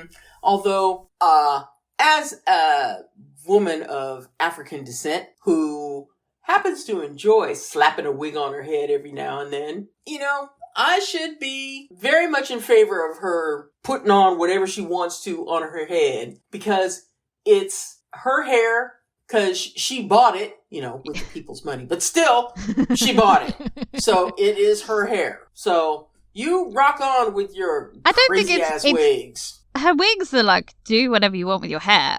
It's also the dresses as well. I'm like, yeah. What's going on? Like, we need some explanation as to why she's dressed like this. So many questions about the queen. Particularly since, we're seeing, all of your favorite style of dresses running around the ballrooms with those empire waists and such. Dresses that Ross Poldark would refer to as 90s. Shifts and 90s. Talk about another favorite scene. But the queen is a lot. She's a lot. Speaking of, Penelope's bull hairdo. Oh my god. That was way too... It was like a beehive? It was 260s. What the fuck was going on? Very much so. I was like, that looks like a beehive. And there was no shape at the front, which made the lace hairline more noticeable. Oh my god, not flattering. It was crazy. I was just like, what? Yeah. What's going on here? I get that the other hairstyles that people are rocking aren't any more period appropriate than her beehive. But they sort of work in the context of the show, and hers just felt like, whoa, what set has she walked out of? Oh, Lord. Yeah, I think, if we have a bone to pick with anyone on the Bridgerton staff, just blend in some hairlines, for the love of God. Work on the frickin' hairlines, man. You've got to do better than that, because that was pretty atrocious. God. I also noticed in the Featherington Ball, Kate and Portia had the same hairstyle. With the one long curl going down the shoulder. I was wondering, Kate, does this hurt? You just had a traumatic head injury. There's stitching behind there. And I wonder... Shouldn't you be going easy on that right now? Yeah. I wonder if that was a conscious choice, because they were both making their love versus family decision. I would love it if they were like, let's make Portia and Kate match. When they were planning their hair. Yes. That would be cute. Theme hair. It's theme hair. Costumes. I thought that it was wonderful seeing the Sharmas come in wearing those bold colors. Oh. Yeah. Well, everyone was rocking a Featherington look. I loved that everyone was just like, oh, the theme is Featherington? Let's bring it. Okay, let's kind of go crazy. But, it was gone were all the pastel pinks and all of that kind of craziness. And they were the Sharmas. Do we know what Edwina's name is? See, I've been thinking about that, and I wonder if... Is it just Edwina, or... It probably is Edwina, because Kate's mother would have been... Well, yes. Both her parents would have been Indian, while Mary is half Indian, if going by the Giles of it all. So I think she's a little bit more anglicized with her naming. I mean, her name's Mary, so, Yeah. Anyway, that was just a random thought that just came whizzing into my head. But No, I just love their costumes. And, you know, for once, the Featheringtons did not look out of place. I love that. I mean, Kate's orange ball gown was a thing of absolute beauty. Like, the colour, the beading work. And my favourite part was the sleeves. They were tulip sleeves, and they had, like, this gold woven jacquard, which is, like, a popular look for saris. It just, like, it felt like the most overtly Indian dress she's worn. Like, and I think that's such a good character moment for her, because this is when Edwina's all like, you should be yourself. Step into the light. And when she's doing that, she's chosen to like lean into her heritage like more than ever. And I think we also see that in that purple, that beautiful purple dress for the final Pall Mall. And it has all those details. Yes, and the beautiful French braid, you know, in her hair. And I mean, it was so beautiful. I hope that, like, in season 3, they never stick Kate in some pastel blues. Like, that would be tragic. Oh.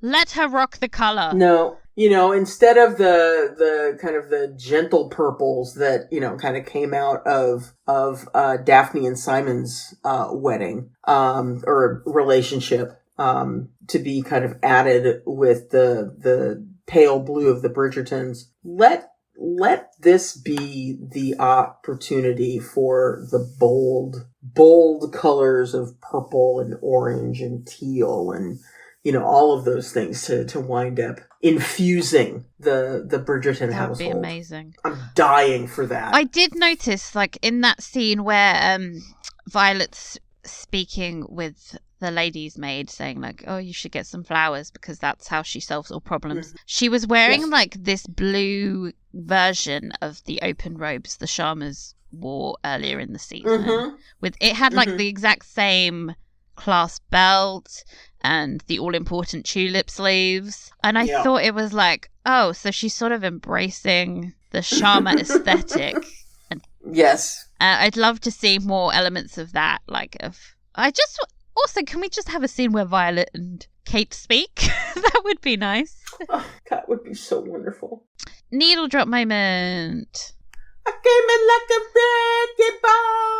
wrecking ball. Is it me, or did that cover of Wrecking Ball sound a bit like a shitty karaoke cover? Like, just... Wrecking Ball has never been one of my favorite songs. It got so overplayed when it came out. Yeah, it did. So I was a little disappointed. Yeah, I don't know. Like, I'm sure there are other songs that would have been totally fitting with that moment. Just Wrecking Ball just seemed like an easy fix. Also, it's a breakup song, isn't it? So it's like really inappropriate. Well, there we go. So see, come on, people, do your research. Damn it! I really liked the music.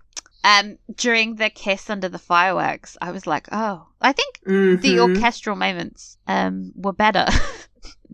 I was just like, yeah, this works. This is really romantic and happy and fun. Yeah, that was really, really pretty. Okay. Official bee count. I think I saw 2. Where? I think I saw 2. Where's the other one? Well, there were 2 buzzing around the flowers. I thought I saw 2 of them. Okay, well, we're going to need screenshots and proof.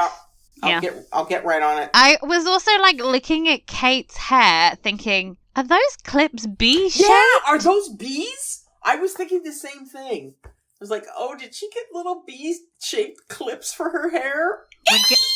We're going to have to double check. Not DM me and be like, oh, you're so silly. It's this, okay? Yeah. They're screenshots. We will check. If we're wrong, don't tell me. I don't need that energy in my life. Okay. Performer of the episode. Oh, God. I'd have to give it to Johnny. Same. Yeah. I'd have to give it to Johnny. You know, I thought that, you know, when he finally got word that she was okay, the slow dissolve into... You can't beat a good crying moment, can you? No. I mean, it was just, you know, initially it was just like acceptance, and then it was like, it just hit him like a ton of bricks. And he just fell apart. Oh, God. Though I will say, like, Simone did an amazing job considering that she was unconscious for most of the episode. She has like the most incredibly expressive eyes I've ever seen. Like when they were dancing, she didn't say anything, but it was like, oh, she loves you. Oh yeah. Yeah, if you are having trouble reading what she's saying, you need some help. You need some milk. You need to go see your optometrist. Yes. Too early in the morning to say that word. How many B's out of 5? 5 plus. Yeah. I'm gonna give it 5 too because it was an excellent episode of television. Yeah, it really was. It really was. I have some like lingering questions about how it works as a season final because some of it didn't feel super satisfying, but that might change after seeing season 3. You never know. If we get more married Kanthony scenes, it could be completely fine. If we don't, there will be blood. There'll be hell to pay. You can just note that right now that there will be all kinds of comments about that from Rita and Michelle. We will ride at dawn to Shondaland HQ. And go, what the hell? You kept it from us in season 2. We need some of it in season 3. I don't care how you weave it in there. To be fair, there's been quite a few Penelope and Colin scenes in the first 2 seasons when it was ostensibly about somebody else's love story. So fair's fair. Let's have some Kanthony. Yes. I don't think we're getting any Daphne and Simon now. Yeah. Here's some tea.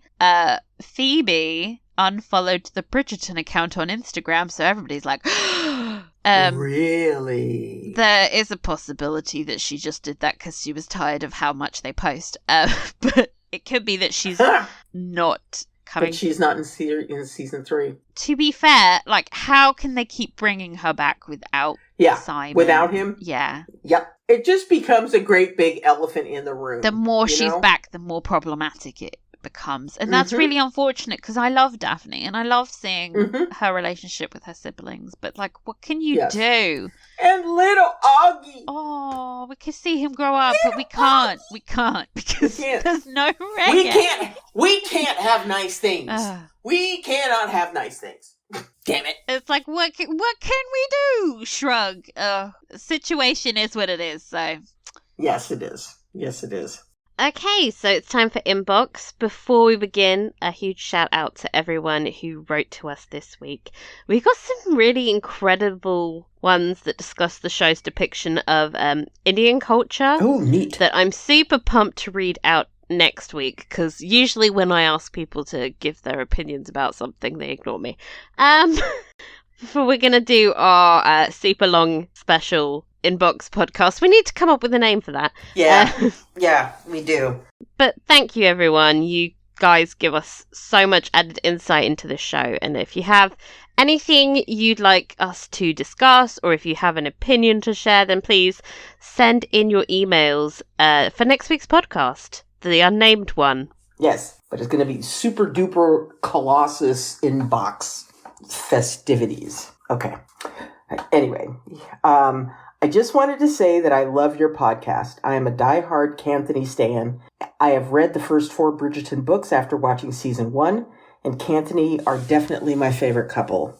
I think Simone and Jonathan are doing such an amazing job. As an American girl of Indian descent, it is so nice to see parts of my culture being represented through the arrival of the Sharmas this season. Can't wait for more Kate and Anthony in coming seasons. From Annie. Thank you, Annie. Thank you, Annie. Next one says, love your podcast. Just a quick note to say you guys are killing it with the music choice at the end of each episode. I always look forward to seeing what you'll pick each week, as it's always spot on. No pressure. This past week was A+ and made me laugh out loud and smile. Have a great week, Emily from Michigan. You're not getting any hints about this week's. Oh, man. And next one said, ladies, I love your podcast. It makes me wish I had friends who would be willing to discuss Bridgerton to this level of detail. Smiley face. I'd love your thoughts on this. In episode 5, when Violet and Anthony are leaving the Danburys after making their plans with Lady Danbury, Violet tells Anthony that while the plan is temporary, Anthony will still have no one to marry. Why don't you think she talks about Kate at that point, or even acknowledges that he cares about her? Even if the situation is impossible, surely she should at least be acknowledging his feelings? That's not her strong point ever. No. Also, I have a theory, which may be ridiculous, but would love your input. I think one of the reasons for all the uninteresting subplots in season 2 is because I don't know that anyone expected Anthony, who was not nearly as compelling or hot in season 1. Okay, that is just like your opinion, man. And Kate, who hadn't had other leading roles, to quite have the insane impact they have had in viewers. And this is from Cheryl on the gram. Interesting. So the whole Violet and Anthony scene, it acknowledging what's going on is not really Violet's forte, so I would not expect that from her. Yeah, has a little trouble doing that until it's far too late. I felt like she was sort of trying to. She was like talking around it. She was like, yes. Hey, you still like Kate? Question mark, question mark. Yeah, and I think that, the hints that she was dropping about trying to get a love match and, blah, blah, blah, it was her way of maybe trying to nudge him in that direction. But, she didn't count on the fact that Anthony had a serious phobia of the whole LOVE thing as deeply as he did. So, I think that, it could be maybe a mixture of both, but I'm leaning more towards Violet's normal, her normal go-to. She's just a wasp. They don't do talking about things directly, do they? Oh. And I think Bridgerton just is like gonna be a series with uninteresting side plots for as long as it's on. Like, yeah, it was there in season 1 as well. There were a lot of plots where you were just like, why do I care about this? Like, why are we seeing this? And I'm trying to think of, what are some of the ones that happened in season 1 that, we threw our hands up in the air about. Eloise. Eloise in season 1. The Eloise one, okay.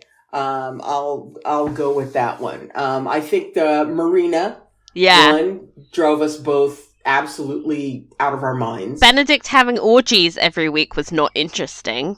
Yeah, that was because it really didn't go anywhere. It had a fleeting moment that it could be interesting. When we discovered that, the dude that was hosting them was actually gay. Lord Granville, R.I.P., the most interesting man on the show that we will never see again. By the way, it's like, dude, where'd you go, man? What's weird about that is, like, Benedict's acting like he's never been around fun, cool people that paint and draw naked people before, and it's like, we saw you doing this in season 1. Sure did. We're getting off track, but this whole storyline is repetitive. I think that this is just the vibe of Bridgerton is really great romance and then crazy uninteresting side plots. I will be oh so thrilled if we have a side plot that actually makes me kind of raise my hands and go, huzzah! Huzzah! To be fair, Featheringtons. We love the Featherington plot. Yeah, we had that one this time around, and that was awesome. But then more of that, please. That's going to become the main plot because that's Pollen. Oh yeah. Oh. Mm-hmm.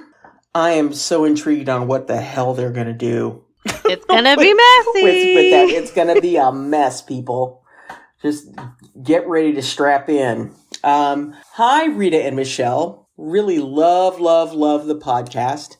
It gives extra light to a brilliant season 2. One question that has bothered me since first viewing episode 8. How would Anthony know that Kate's full name is Kanthony? hottest moment of the full season when he calls her Kanthony, by the way. Like, yes! Oh my god. Don't think about it too hard. I shrieked aloud. It doesn't make any sense. Like, No. we've seen all of their conversations. It's not come up. That is very true. But God, it was hot. It was really hot. I just wish it made sense. Yeah. Like with a lot of things. Next email. Is it me, or did the ending feel just a little rushed? I wanted a full episode dedicated to Kate and Anthony's happy ever after. While it felt too short in some ways, the final episode had some amazing character growth for all our protagonists. I especially liked the scenes between Kate and Mary and Kate and Edwina. I know that Jonathan had some great scenes this final episode, but Simone had me in tears during that conversation between Kate and Mary. And her eyebrow scrunch during the final dance has become legend on social media. I just can't wait for more Kanthony Bridgerton in season 3. You and me both. In regards to Anthony's first bungled proposal, why do you think Kate felt that he did not love her? Do you think it's because he started by apologising for their sexcapade, or was it the ring itself? Oh my god. Side note, weren't Simone and Jonathan just amazing in that scene? Let's talk about this now before it gets confusing. So, I think it... the way he proposed. I don't think it was like...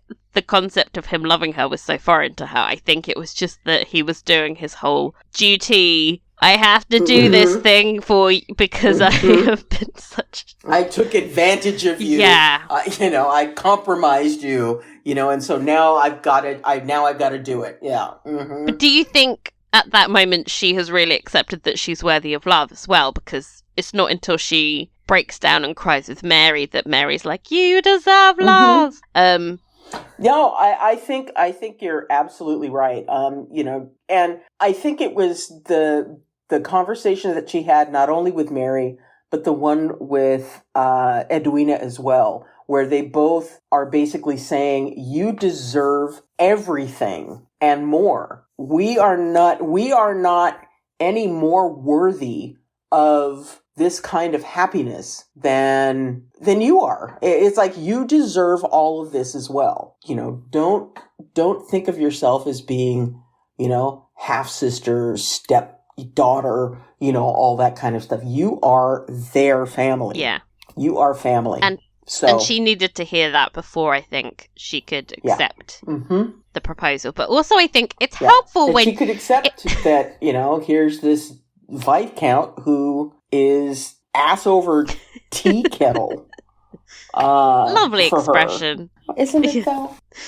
But also it's helpful that Anthony finally fucking says it, because I think as much as you can sometimes feel it, it's nice to be told. Absolutely. It needs to be explicitly said, especially if you have low self-esteem like Kate. Like, she needed that. And the moment he says it, she's like, yeah, okay, let's get married. Yeah. And I think after everything that happened during, that season, it was absolutely required. It needed to be said because, communication for this go round, it's been fraught with dragons, and hey, they have been very communicative while they're screaming at each other. But hearing that confirmation was just something that had to happen. Yep. So the email continued. I think it's interesting that in both seasons, it's the Bridgerton member of the coupling that first declares their love for their partner and kind of gets their final speech. I wonder if they will continue that trend. I would love that for Colin. Can we have a moment where Colin says words in a row? Yes. They continued. Observations on the flashback overall, unless I am remembering incorrectly, we only seem to get them for the men in the relationship. We had Simon's and Anthony's flashbacks, but what about Kate? I won't get into book spoilers, but seriously, I really hope we get some flashbacks for our female characters.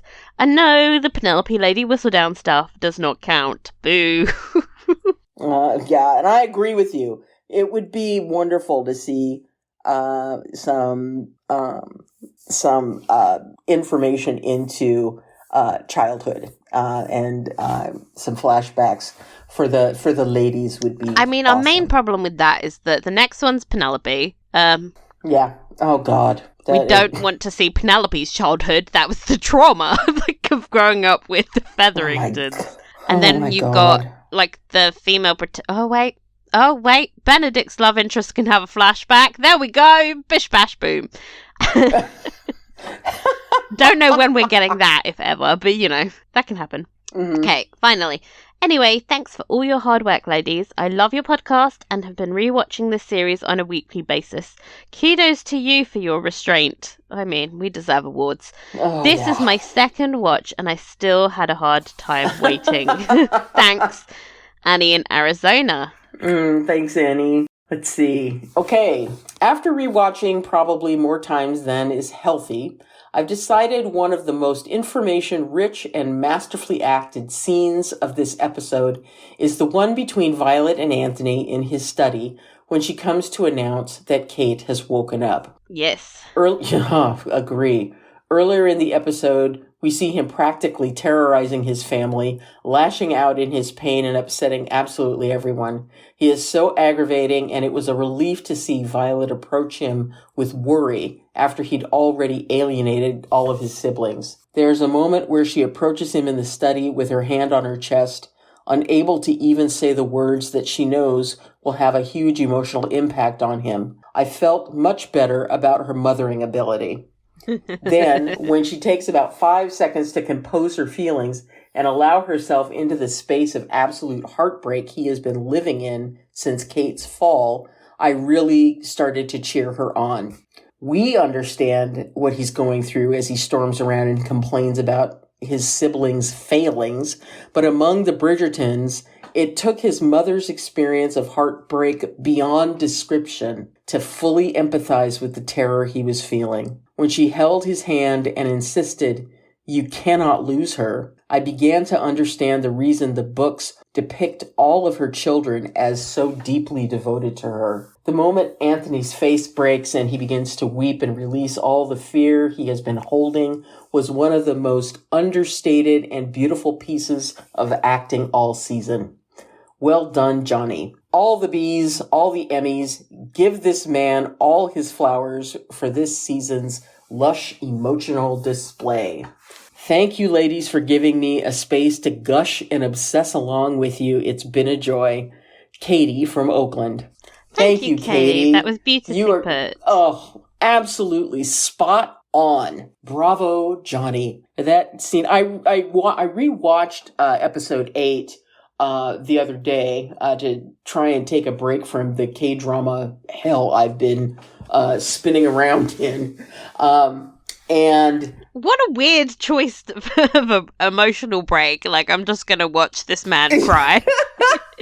Well, yeah, it's a long story, but I needed to see it. And I rewatched the episode, and that scene just gutted me like a fish. Once again, it was beautifully done. Just beautifully done. So, Katie, you have accidentally unwormed something loose in my brain that I have to say now. Isn't it weird that the Bridgerton siblings are like this oblivious to his emotional distress? Especially Benedict, who was there and watched him like carry her in and like knows the extent of how traumatized he is, and that they're all like, "Oh, Anthony's being annoying." Yeah. Like, none of them have any awareness of his feelings. It's just bizarre. Oh, God. Well, he is a deep ocean, our Anthony. I just, it's not that subtle, though, guys. Like, what's wrong with these fans? One of the inconsistencies with how they've written, like, people's awareness of what Anthony's feeling for Kate in each episode is really jarring when you watch them one at a time. Like, remember when Benedict was like not aware, and then the next episode he was aware, and now he's back to not being aware. It's just I can't sometimes. Anyway. Oh gosh. Okay, next up. Dear Michelle and Rita, I've just recently discovered your podcast and I've been binging it like I did with season 2 of Bridgerton. I love listening to you gushing over Kanthony. I just like I am. Heart emojis. But also laughing about the silly or even absurd storylines and scenes. What I love most is that you seem to enjoy the Featherington storyline as much as I do. Yes! Yes! Though Polly Walker for me will always be Miss Jane Fairfax from Emma 1996. Yeah. Really? Have you not? Oh my God, Michelle! I don't think okay. I'm gonna turn in my British romance movie badge.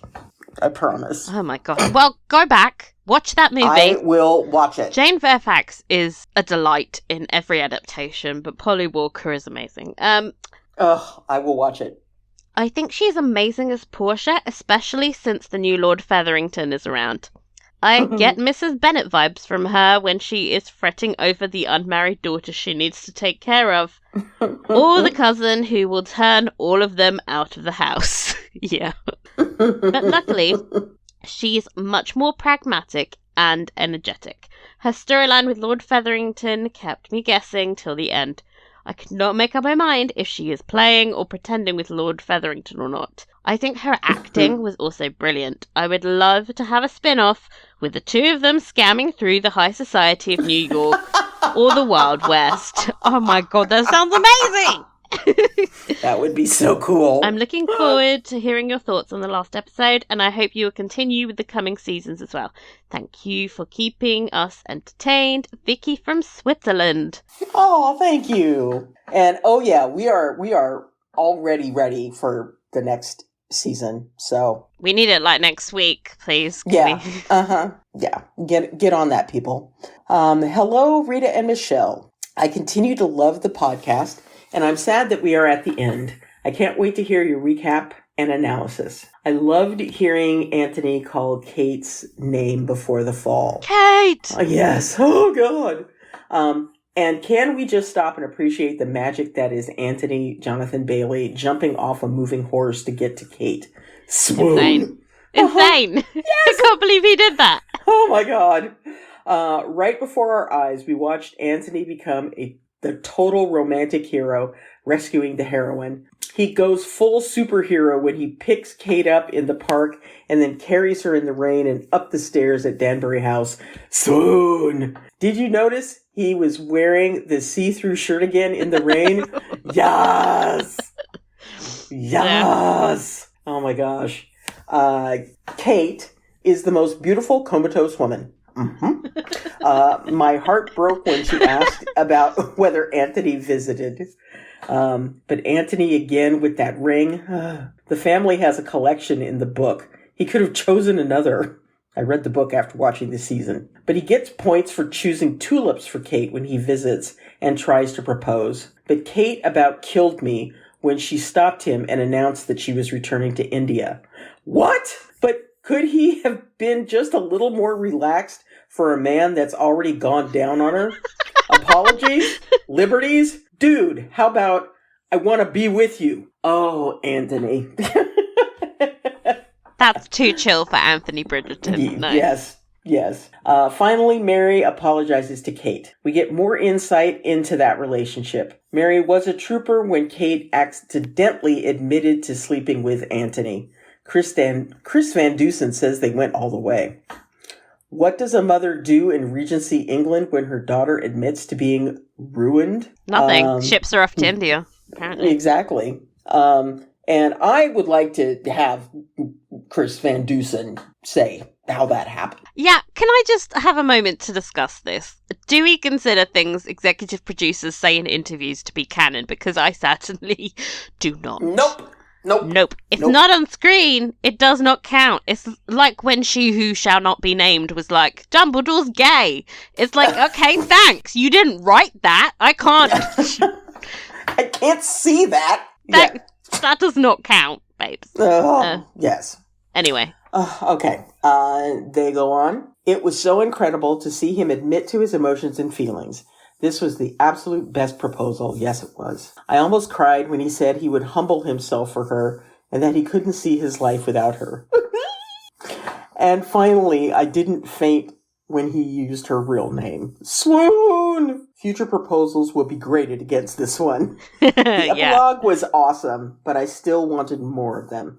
Happy, sex-sated Kate and Anthony is the gift I didn't know I needed. I knew I needed that, yeah.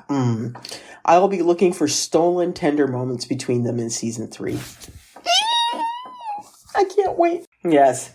Penelope is trash. Trash in all caps. She has used lies, threats, manipulation, and written attacks on her friends, and then claims it's for them. Oh my god, yeah, talk about gaslighting. It's going to take a lot to make me root for her. She's trash! Again, all caps. The worst friend. I stand by Eloise in her anger over Whistledown. I thought Eloise was restrained. Penelope accused Eloise of being jealous. I think it's the other way around.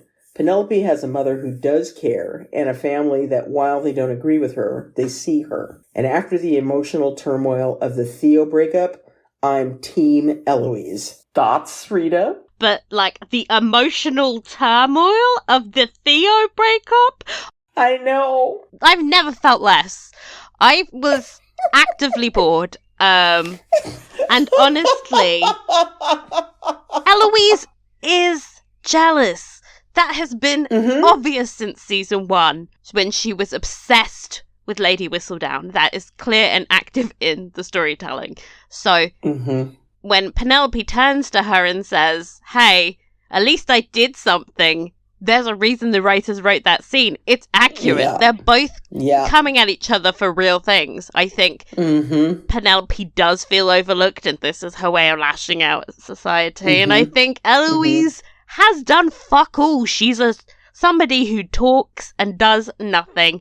And she is wildly jealous that while she has been fucking around for the last 2 years, her little friend who she's been ignoring has done something that she's jealous of, quite honestly. She's made a mark, she's done something that a female shouldn't, and she's jealous. Like, I mean, she has done the thing that Eloise says that they should all do. Be able to be independent, make their own money, and, and that's what she's done. Yes, at the cost of fuck ton of, friendships and relationships, and I have no idea how in the hell they're going to get I would, and like, Colin honestly, together. if I was Eloise, I wouldn't be friends with Penelope again. Like, if she'd done that to me. But I still think that what Penelope said was accurate. She's mad jealous. I also hate the idea that just because Penelope's wrong doesn't mean that Eloise isn't wrong. Like, they're both out of whack. They've both fucked up this relationship in some degrees. Yeah. But also, who gives a shit about Theo? Christ, come on, hun. Oh, God. They finish off. They covered so much ground in this episode. I still can't believe they pulled it off. I wish we got a wedding, but I'm really happy with the ending. I can't wait for your recap show. This season has been so much fun with you ladies. Michelle from Maryland. And this is another 1L Michelle. So, hello! And thanks, you. Michelle, for defending Eloise, because we needed someone to.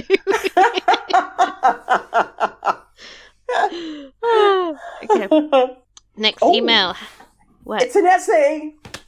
Oh, yay! Hello again, wonderful women. Today's essay, The Trauma and Healing of the Emotional Support Child. With this final episode, I've been thinking a lot of the parallels between Anthony and Kate as emotional support children. In the wake of both of their fathers' deaths, they became the responsible adult for their mothers, and the younger siblings emotionally and financially. Oh, we need to talk about the financial implications anyway.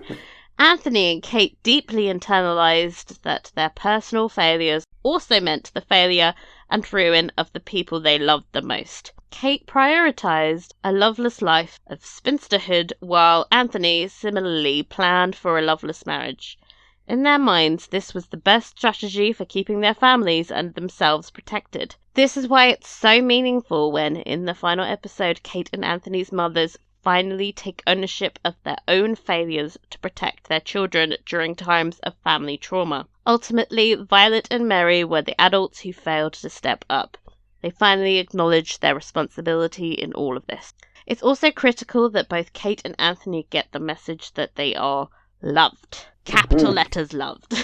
Yes. Even in the messiness of their personal failures, this allows Kate and Anthony to have the courage to dance together, their failings and vulnerability on full display. When Anthony says to Kate, "Just keep looking at me," he grounds himself for the first time in what he wants and needs. Swoon! Kate allows herself the same grace when she accepts his proposal. This love story is ultimately about healing from trauma, and I am here for it. Now, if only there were more scenes of Kanthony sex. Yeah. Maybe in season 3. I'm sad your viewing of the season is over, but I'm excited for the email episode. Thanks for letting your listeners be part of the conversation. Your fellow Kanthony-obsessed fan is Eliana. Eliana! Okay, finally got there.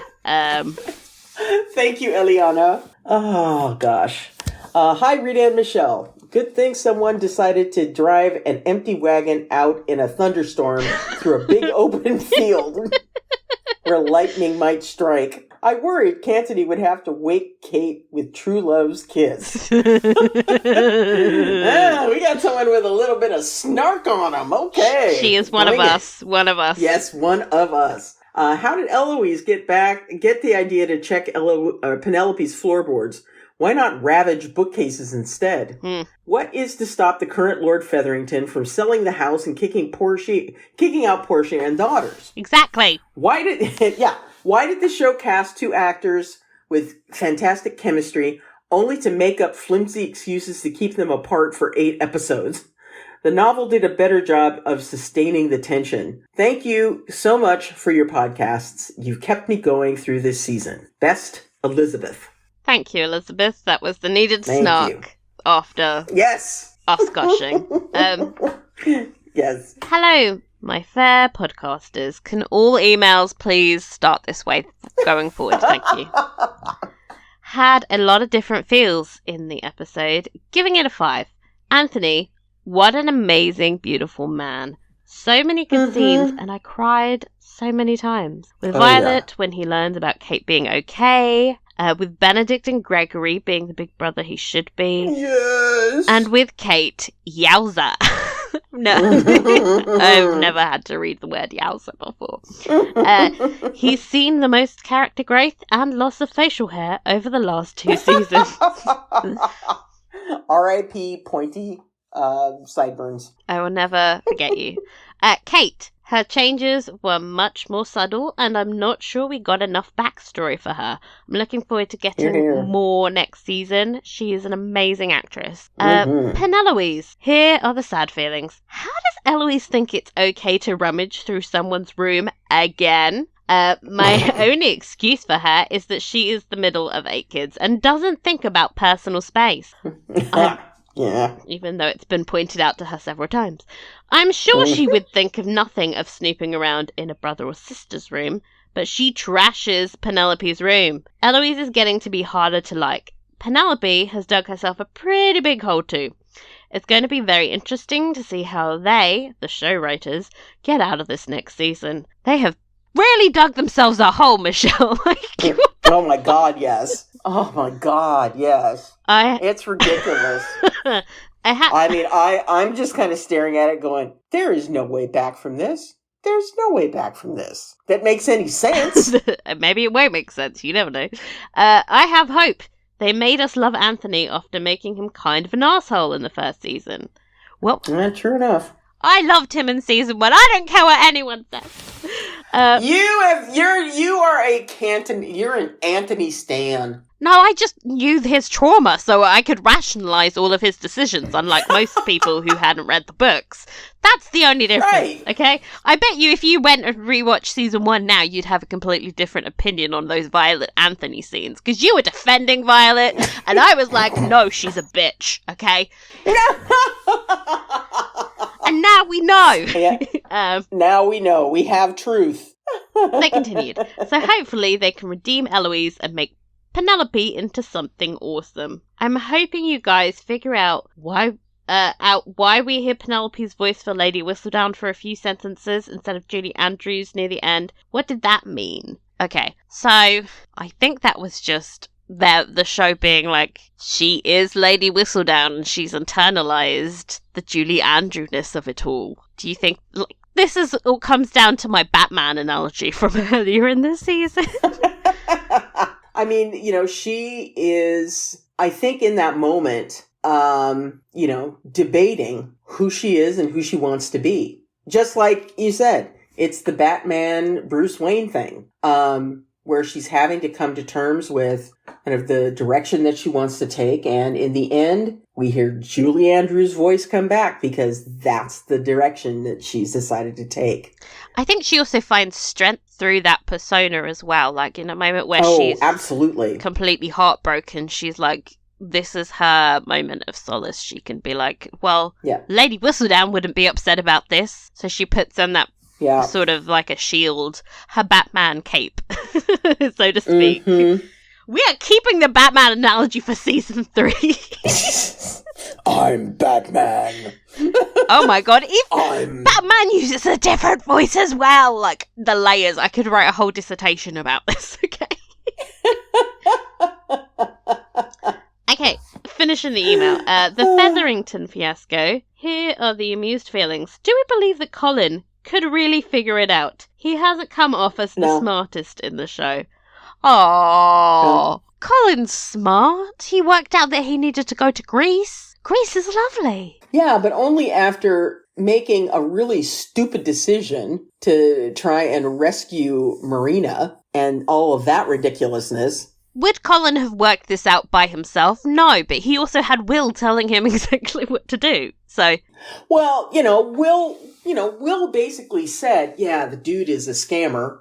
But how would Colin know that there are no ruby mines in America? I think he could just research that, babes. There are books. Okay, this is me projecting from the books, but Colin's great strength is his awareness of people, and he knew when Will was telling him that he should trust him. Like, he has good instincts for people. Mm-hmm. I mean, maybe not so much of the Featheringtons, but when Will was telling him that, he was smart enough to go, okay, I should trust that, but also keep faking it. Yeah, I will give him that. I'm still like... The mechanics of it make no sense, but then... Yeah.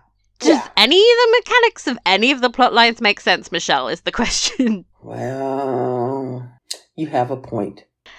I want to believe in Colin. Like, otherwise we have a bit of a dud for a romantic hero, and I just don't want to be there.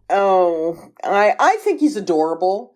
I am so intrigued on how this is going to wind up working. That, if I wasn't already completely leg shackled to this series, I would be looking forward to it because I need to know the rest of the story.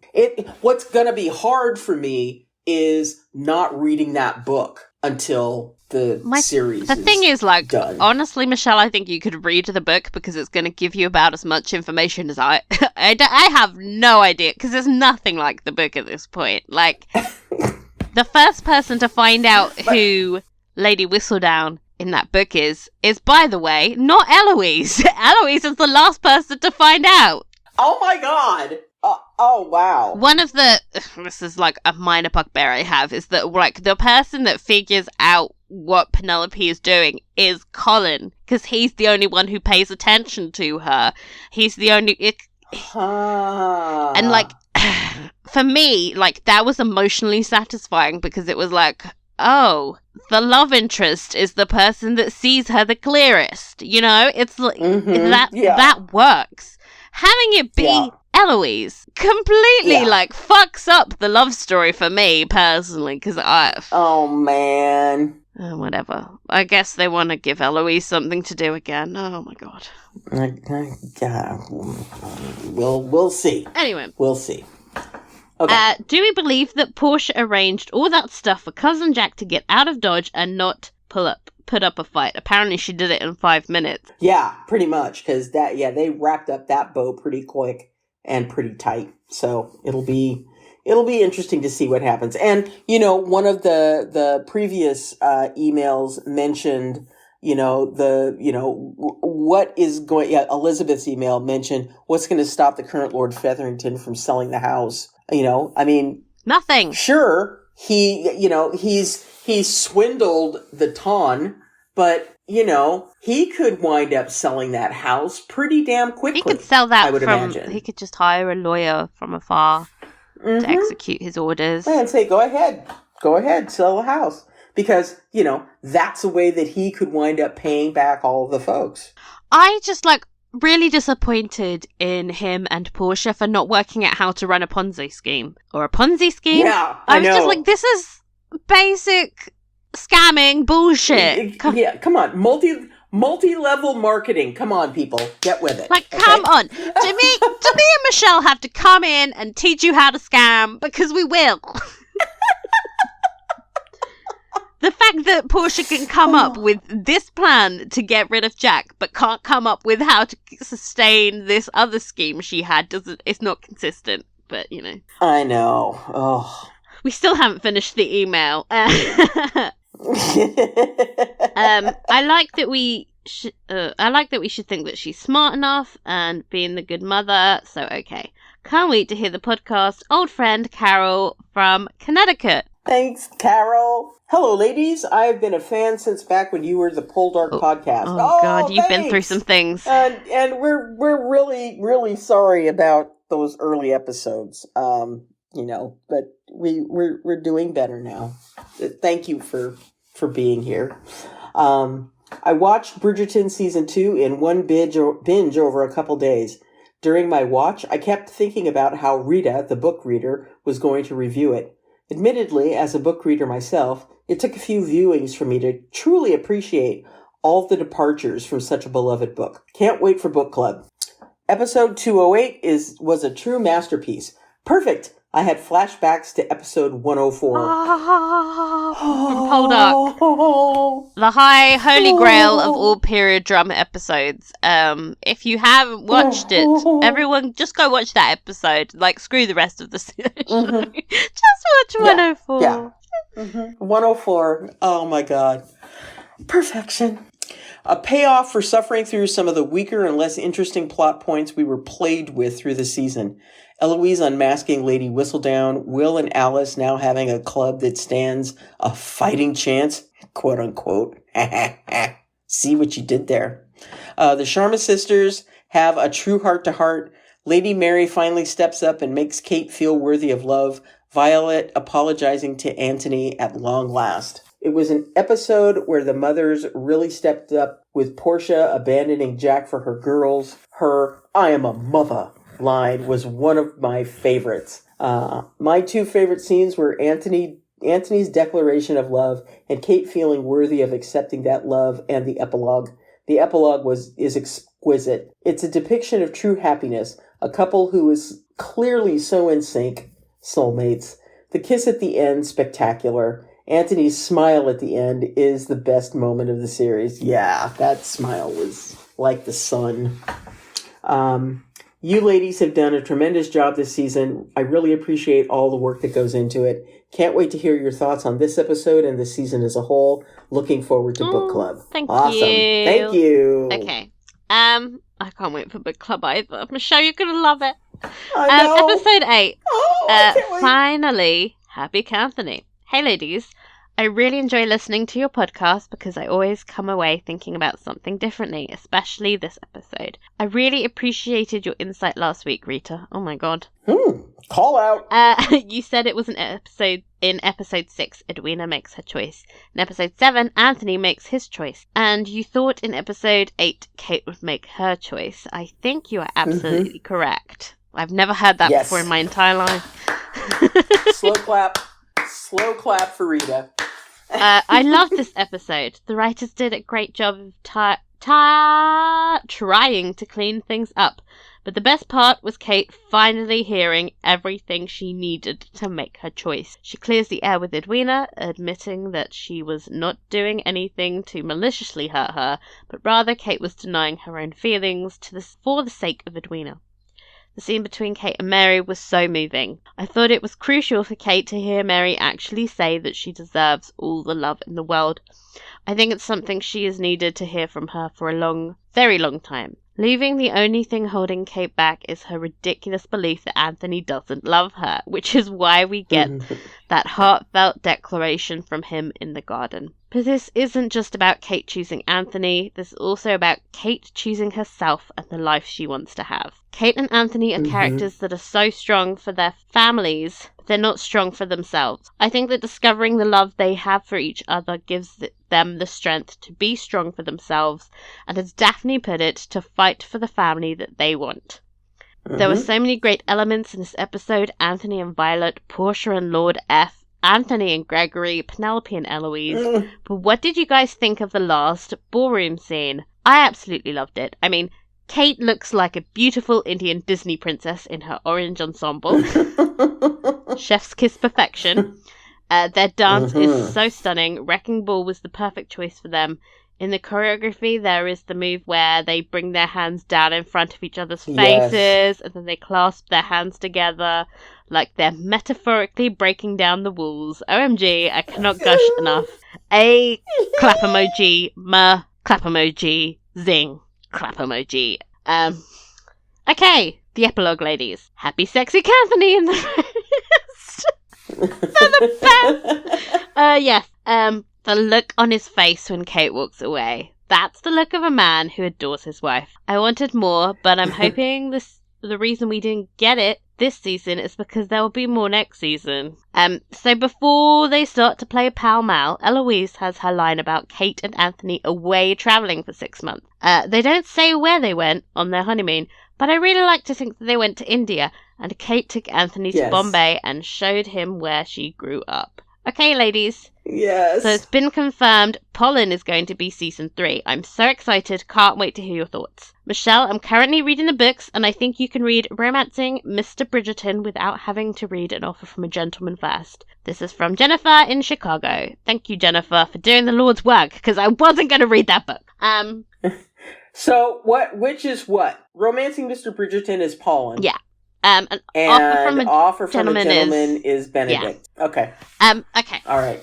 Earlier I mentioned that there is like a scene that happens in the Benedict book that is later reflected in, God, my mind's blank, in the Pollen book. Okay. But we got a similar scene in the show, so I thought I'd tell you about it now, actually. There's a scene where it's from Benedict's point of view, actually, I think. And he is walking up the stairs with his brother, and they're all teasing him about how Violet wants him to always dance with Penelope, and how she wants Colin to marry her. And then Colin's like, no, I could never marry Penelope Featherington. And then they open the door, and who's standing there but Penelope. Who it looked so awkward, and and it's just really embarrassing from her.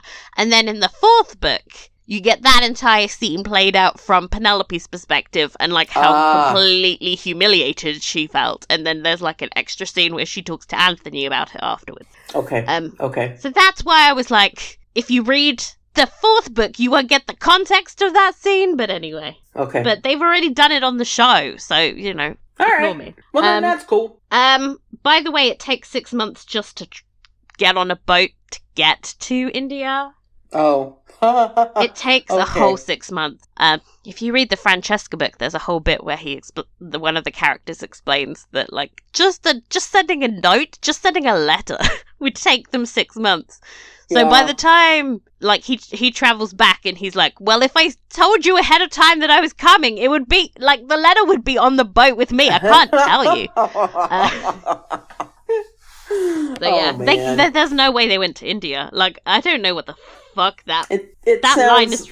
It sounds lovely. I don't know where they went, but you know, happy for them that they're taking a holiday from their life. They really deserve it. Well, maybe they went and did 6 months on the continent. Yeah, it's a really great time for it with the Napoleonic War happening. Oh, yeah. Okay, maybe not. I mean, I don't know what's going on in Bridgerton land. Maybe it's like Disneyland over there. Who knows? Colin was just hanging out there, so... Yeah. No, wait. There is a Napoleonic War on because that's where Marina's boyf died. Yes. I don't know, like, what is going on with the landscape of history on this show. I don't know, man. It's too much of a can of worms to open up. Okay. Anyway, that is the end of our episode recaps for season 2. I can't believe we made it.